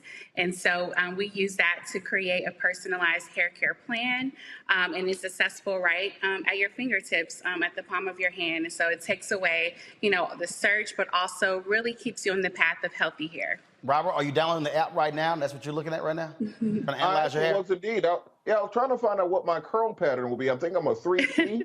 so I do have a question about that. So what happens if you think you have one curl pattern, so you think you're a 4B, it turns out you're a 3C. What kind of damage can happen if you're treating your hair for one style versus what you actually are, and what are some things that can be done to repair that? Yeah, exactly. And that's what a lot of the confusion is because of the hair typing system. But in our research, we found that your hair is as unique as your fingerprint. And so we have created what's called your hair ID, which is beyond just a 4A, 4B, 2C, but it actually shows the condition of your hair as well. Because if you use something that's really not catered to your true hair texture and type, you don't get the right results, right? So you get the frizziness, the breakage, the dryness, a lot of the challenges that customers have reported. So your hair ID is actually what's best to tell you your true match for your texture, type, and condition. All right, I got two more questions, Roland, before we move on. Two more. All right, one. So let's say you have been on your natural hair journey for a while, but then I'll give you an example. My sister, for her wedding, they had to straighten her hair and they burned the hell out of it, and that's, you know, she had to get a fade. Is there any way to save what has happened other than having to do the big chop and chop it off and start back over from scratch? And then I'll have a follow-up after that one. Yes, it's truly on a case-by-case basis, honestly. Heat damage does do a measure on your hair, and sometimes we can save it, you know, through different techniques, you know, twisting, things that really bring back, you know, the definition. and get you back to the true nature of your hair. But sometimes instead of doing a big chop, you may have to trim it, just a little bit at a time. But we just, recommend to stay away from too much excessive heat because it does truly damage your hair. But through our virtual consultations, we help, try to understand the best process to take, from there on. All right, and last follow-up. So a couple weeks ago, I had to do some South Georgia heat stuff, so I cut my hair off, and all people in Roland's comment section thought I had a toupee on. Because, black folks can be cruel when you change your hair. They don't like things to be even slightly different. But part of what I've noticed is, everybody and their mama got a different kind of hair putty, hair butter, honey, hemp seed, etc. stuff to put in your hair. How can you make sure you're getting the right kind of thing instead of just following what your homegirl or someone at the salon said? How can you know which of these things are actually reputable and which one somebody just mixing up in their bathtub and put on Etsy? Yeah, that's funny. There's a lot of marketing buzzwords that people are using to sell products and appeal to consumers, but we actually do our own testing and research from a research and development standpoint to really understand what are the ingredients that are composed in this product and how is it going to actually perform on different hair IDs. And so I would say My Ivana is your best source because we do go through and just really look at each product and how it's composed, what's the ingredient list, what is the actual performance of the product, and that really helps, with understanding, is it safe to use, or do you really need an expert opinion? And that's what our team is here for. See, Roland ain't think I knew that much about black women's hair. Yes, it's an art and a science, and we love it all. Right. Okay, Robert, you just trying to sit here and score some brownie points at the Labor Day picnic. Monique? Yes. As amusing as Robert was, here's my question. How do you, through AI or otherwise, if you could explain some of the process that gets you to accuracy without having a sample of the person's hair or without touching it yourself, how are you sure about texture? Like I don't have any chemicals, but my hair is blown out right now freshly, thanks be to God. But wet obviously is completely different than this, and air dry is completely different than this. And I'm just wondering how, with it the way it is right now, how would you know the real kink pattern of this mop right here? Yes, that's an excellent question, because from our research, we found that texture is fluid, and depending on how you style it, it can look and appear this way. But actually, we have two paths to what we call hair nirvana, which is the meaning of My Ivana. The AI technology through the app really is for instant guidance when you need recommendations on the go. And we have over 90% accuracy on really identifying the true texture and type combination. Now, for a comprehensive assessment, we do send you a hair analysis kit in the mail where you actually comb your hair and send your hair strands to our lab. And we look at your hair strands underneath the microscope to really break down the condition of your hair, because that's what you really want to get to, especially if it is relaxed. If you have, let's say you've used a keratin treatment, or you have some damage, or you have breakage, what is really going on? That is what we can see under the microscope. And that's what guarantees, our accuracy is, as high as it is. We have a great customer satisfaction rate, and we can really get down to, the true state of your hair to guide you in the best way. Thank you. Jason. So my first question is, are you guys able to, I saw you with the Aunt Jackie's in the background, Aunt Jackie's Yes, gel. some of our recommended brands here, yes. So I wonder, I couldn't let Robert take all the shine for his knowledge of black hair, but do you guys steer people towards black-owned products, or do you steer them towards any products that you think will help their hair? Because, of course, there is a movement to have, black people using black-owned products rather than going to some of the traditional. Most of us were using products that were not started by black people. That's a very excellent question. So we are brand agnostic. We recommend all products on the market. However, we do know consumer preferences have changed, and some people want to purchase strictly those that are Black owned. And so you can tell my Ivana your preferences. You want Black owned products, products with natural ingredients, high performance, clean ingredients. And so we do have quite a number of Black owned brands. We have amazing partnerships with Black owned hair companies and Black led companies, and we are truly, looking to strengthen our community when it comes to building wealth in the hair industry. We just partnered with BOPSA, the Black Owned Beauty Supply Association, which caters to Black owned beauty supply owners and salon owners. And so we're very sensitive to that. And we do want to help shift the dollars when it comes to shopping, back to our Black owned brands as well. So I have one other question, and that is, you talk about you send hair samples to a lab and they look at it under a microscope. I'm assuming that what affects the health of your hair is sometimes the internal health of your body.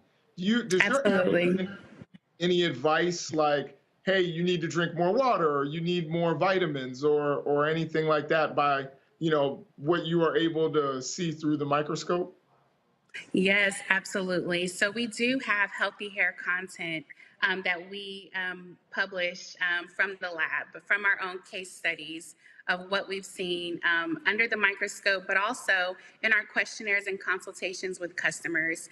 The state of your hair is really a reflection of your internal health. And sometimes some of the questions are you stressed? What's your diet like? And also, do you have any medical conditions? These are the things that are leading to, a damaged state of hair, or even just hair loss. Hair loss is a really prevalent concern right now, especially those who are wearing wigs, weaves, and extensions and have experienced hair loss in their edges, traction alopecia. There are a number of health conditions that are even affecting the state of the scalp as well. And so we take all of that into account, and also with our professionals that we recommend. We are building a network of dermatologists, more, practitioners on the health side that can help us bridge the gap and really serve the total person to understand how our recommendations and the regimens are providing are also connecting to your health internally as well. So that's a really big research area for us right now. All right, then. Again, one of the questions that came from the control room was the hair analysis. What is the cost of that? The cost is $129 for the hair analysis kit. We do have a promo code, Unfiltered. You can get 20% off the hair analysis kit for all of the viewers here today. And it saves you hundreds of dollars that you waste on the wrong products that haven't worked for your hair. So it's cost saving, and it's really meant to help you save time, save money, and really eliminate the frustrations with your hair care and have healthy hair. All right, so again, what is the, show the promo code again for all of our viewers? All right, so folks, if you're watching, if you go to the website, use the Unfiltered promo code at myavana.com. Check that out.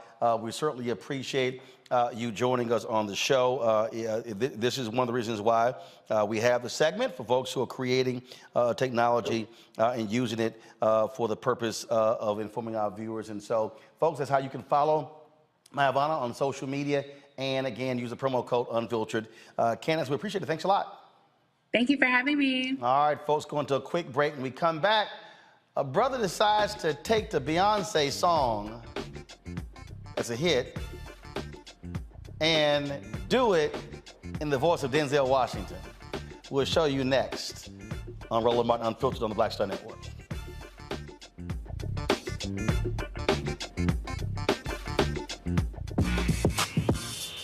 When we invest in ourselves, our glow, our vision, our vibe, we all shine. Together, we are Black beyond measure. On the next, A Balanced Life with me, Dr. Jackie, getting back to normal. Is there such a thing? We're about to send our kids back to school when we literally have more questions than there are answers. What does it mean to have a normalcy? How will our kids respond to it? And how are we going to assist them? What can you do to help your kids feel feel some sense of emotional stability as they go back into the classroom here on A Balanced Life on the Black Star Network. When we invest in ourselves, we all shine. Together, we are Black beyond measure. Hey, I'm Arnaz J. Black TV does matter, dang it.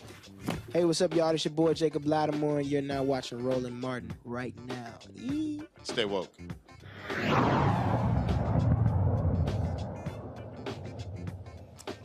All right, folks, I got this video today in my, someone posted me a text, and I found it to be quite hilarious. I've seen this brother, this comedian Christian King, several times do with his Denzel impressions. Now he decided to do Beyonce's new hit meets Denzel Washington. Watch this. You won't break my soul. No. You won't break my soul. I'm telling everybody. I can guarantee you that. I just fell in love. I just quit my job. I'm gonna find a new drive. I can guarantee it. I'm gonna find it. And they work me so hard. Work at 9 and off past 5? No.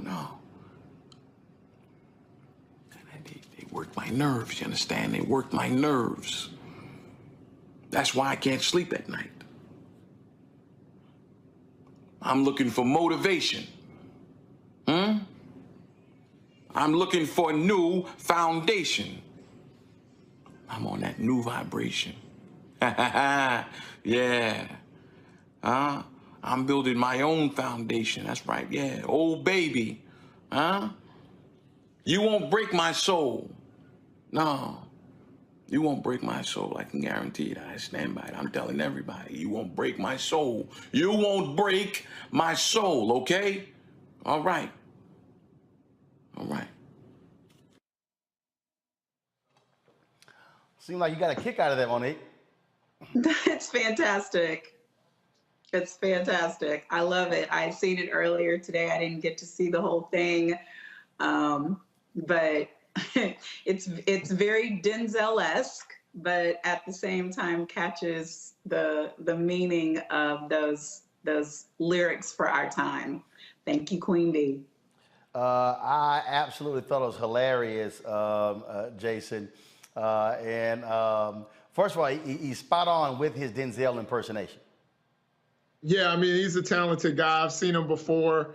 You know, I think he's definitely a funny guy, and I enjoyed that. That was really good. Robert? Yeah, I have not heard the Beyonce song. I don't think I'm in Beyonce's target demographic at all. So I think part of it was lost on me. Wait, Robert. Are you Look, I'm not a Beyonce fan. I'm sorry, guys. I'm not part of her target demographic. Y'all can enjoy those things. Robert, yes. So, for the last week, you like, have you been in the world? Have you walked past the radio? No, I purposefully avoid the radio and all. I have satellite radio for that reason, so I don't have to hear the stuff on the radio. I like to hear the stuff that I like. Beyonce's not a thing that I like. I'm not a fan of Beyonce. I think she's a very nice lady, a wonderful wife and mother, but I'm just not a Beyonce person. Hold up. Give me camera 7. Hold up. Your ass just said you don't like Beyonce? I don't. Look, I'm not the person that buys a Beyonce album. I'm not going to a Beyonce concert. If you're in the car with me, more than likely Beyonce will not be on the radio. That doesn't mean everybody else isn't welcome to like what they like. I just don't like it.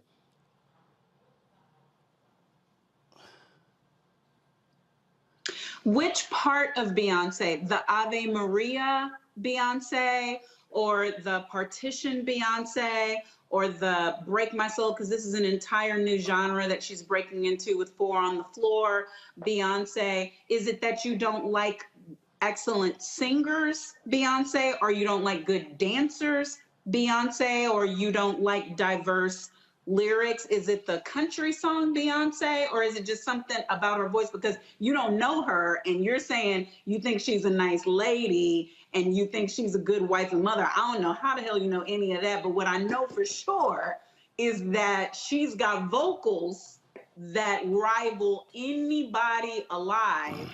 And she is also a dancer, writer, entertainer extraordinaire. I mean, the likes of which, I mean, in terms of entertainers, and I use MJ with reluctance and high esteem, but when we're talking about alive and dead for best entertainer, so I'm just wondering, is it her particular stellar voice that bothers you, or is it that you think, oh, her music is the same? Because it is not.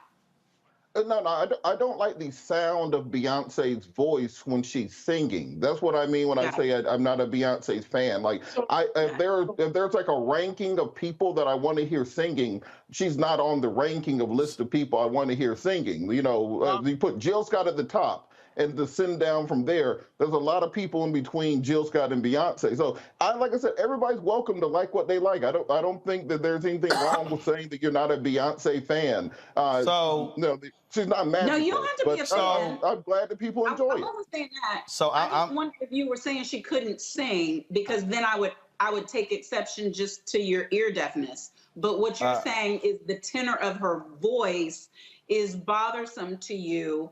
And I can understand that. I mean, sometimes y'all's voice's tenor bothers the hell out of me. So it's not that I don't like you or think you're not a nice person, or that you don't have smart things to say. It's just sometimes it's irksome. Hey, Jason, I'm with you on who the hell is y'all. But Jason, hold on before I go to you.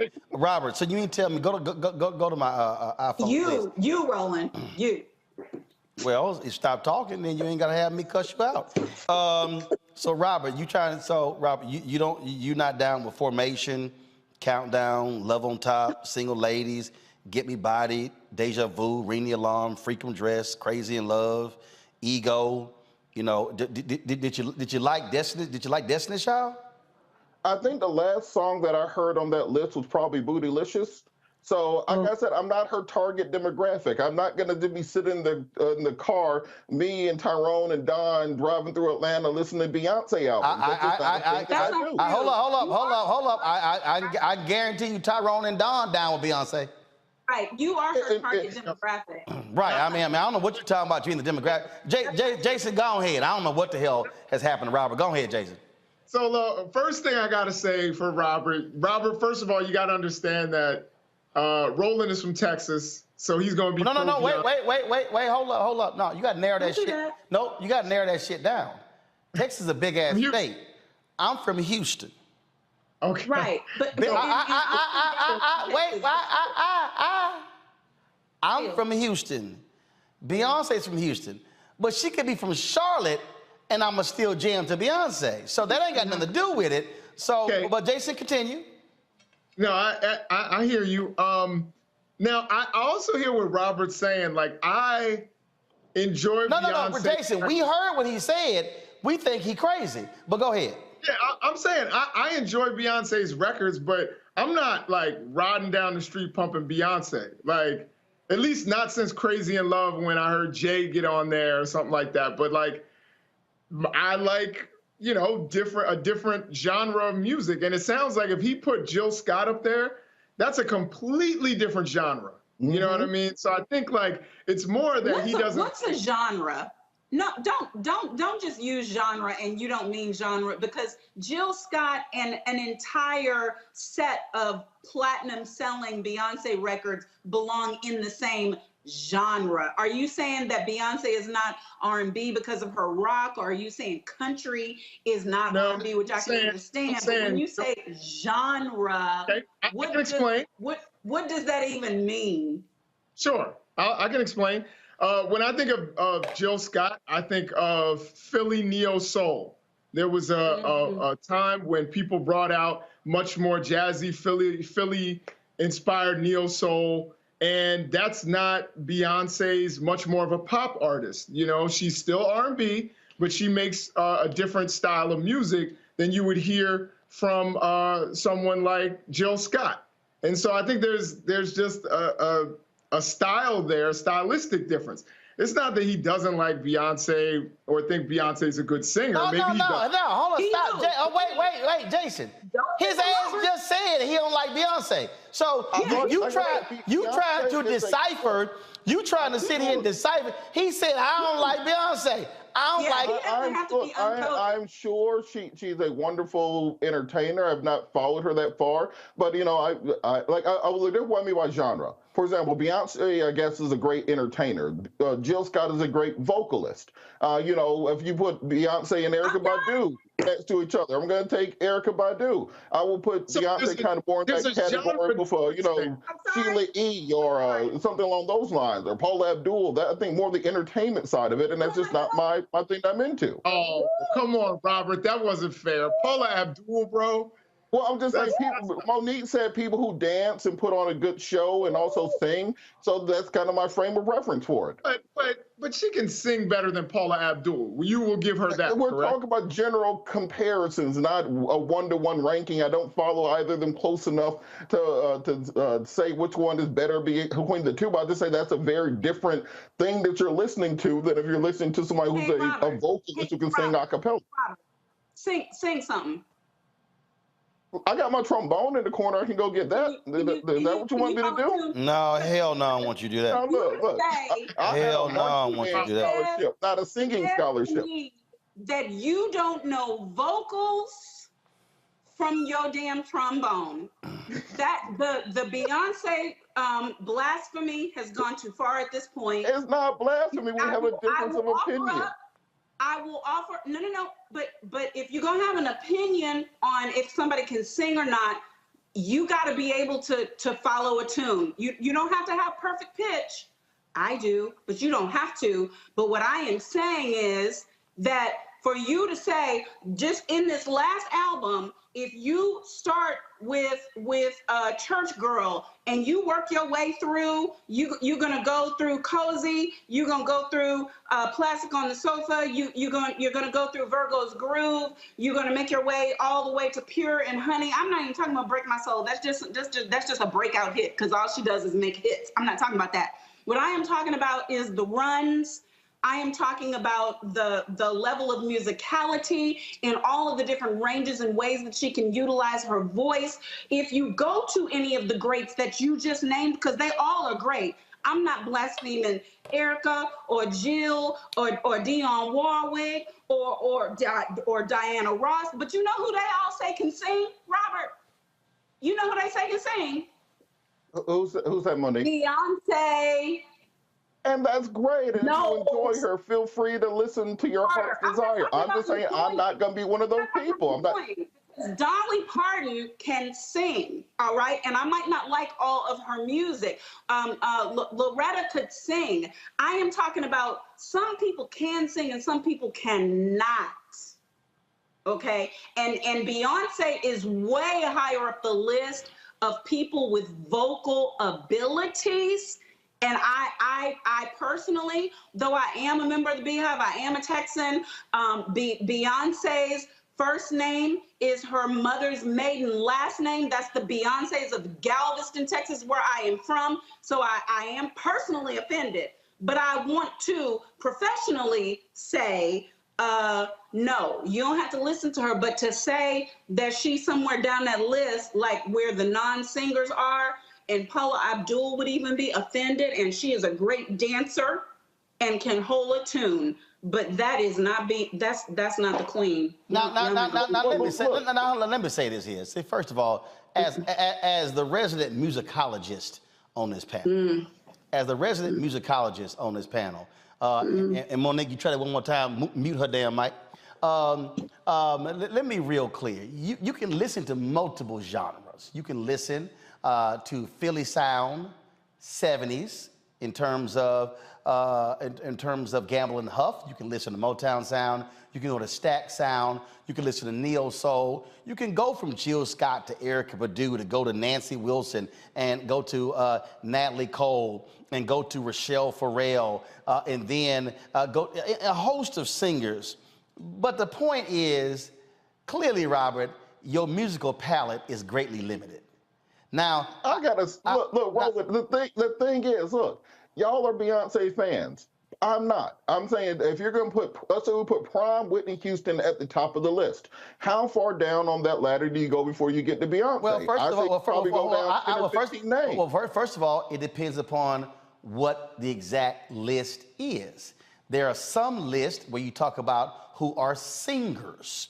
There are other lists where you talk about who are performers. And so if you're talking about a singers list, Aretha at the top. Let's just be real clear.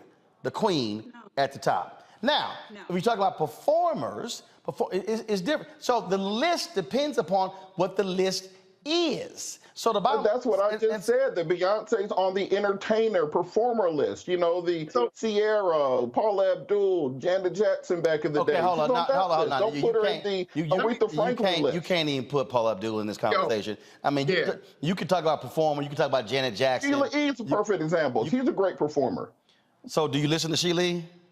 I look, sometimes if it's on in the background, but am I going to buy a Sheila E album and drive around listening to it? No, I'm not. You know what? Here's what I think it is. I think what happened is Robert was at the shooting range one day and they had Beyonce on and he didn't hit shit.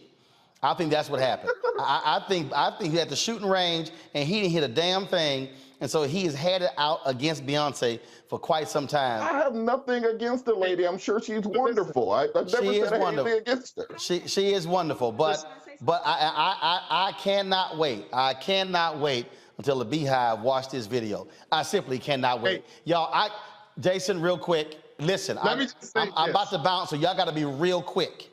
Go. All right, so I hear what Robert's saying because I think of like Christina Aguilera is a strong vocalist, but I'm not going to listen to her music. You know what I mean? So you ain't never played the Christina Aguilera song? What's that? What, you don't have her on your iPhone? I don't. Nor will I ever. But I recognize that she's a strong vocalist. She just makes a different kind of music that I don't really rock with. So I think that's what Robert's saying. He's trying to be, disagreeable. But he knows Beyonce is a strong vocalist. He just doesn't like her music that much. I don't think he believes that. Okay, Monique, final comment, 30 seconds. Yeah, what I want to say is one of the reasons, not that it's stopping her because she's at the top for a reason, but one of the difficulties in the critical acclaim area for Beyonce, for all that she has written, for all that she has performed vocally, and I listed Ave Maria and Halo for a reason at the top, and then all of these bops that we love, is because people watch her dance and perform and don't want to give her credit for all of the vocal ability that goes along with the way that she does that at that level. And the only one that I can compare it to is a Michael Jackson or a Prince. And that doesn't mean, and I don't even agree with rolling with Aretha. I think that whoa, hey, hold up. What your ass just said? I said I don't agree, because I think that Whitney Houston has no parallel on voice. First of all, you out your damn mind. First of all, you out your mind because Whitney had Queen at the top of her list. And of course she would, because she's a dutiful and respectful person. No, that ain't got nothing to do with it. And I'm an Aretha fan, but I'm gonna throw in Adele. I'm gonna throw in Adele. Oh, hell no. Oh, hell no. No, right now, straight up, your black card is on the edge right now. Your ass just said Adele? Really good. Are you out your mind? First of all, hold up. First, let's be real clear. Rolling Stone, when they voted, the greatest voice produced in American history. The greatest voice produced in American history. The Queen, Aretha Franklin. When did they do that, Roland? And what are you talking about? What the white people said. First of all, why does it matter what the white people there were black folks who voted. But here's the deal, though. She's called the Queen for a reason. Right there. Your ass just said Adele. Oh, no, hell no. Jason, Jason, I saw you want to come through that screen when Jason, go ahead, Jason, because I know I'm about to cuss. I couldn't believe the Adele. I was almost feeling what Monique was cooking until she put Adele ahead of Aretha Franklin. I did not say that. I did not say that. I said I am throwing in non-Black excellent artists to say we're considering all of them, and that I put Beyonce in that. I'm factoring everybody in. At the top is Aretha Franklin. Jason, go ahead. Clive Davis produced both Aretha Franklin and Whitney Houston, said putting Aretha Franklin in her own category, then Whitney Houston is the best singer. At the time, she was the best singer alive. So I agree. They should have their own categories. I agree with Clive. No, your ass said above. Don't be trying to wiggle out of it right now. No. Your ass said above. I ain't forgot what you said. No, that's it. I got to end the show right now because right now it's blasphemous what you just said. I don't even know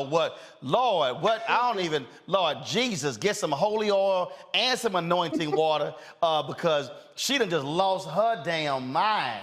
I mean, I've already had to deal with Robert and his nonsense on Beyonce, but your ass just quit. Oh, hell no. One of them the voice. First of all, when you the queen, she the queen and had the voice. That's it, y'all. That's it.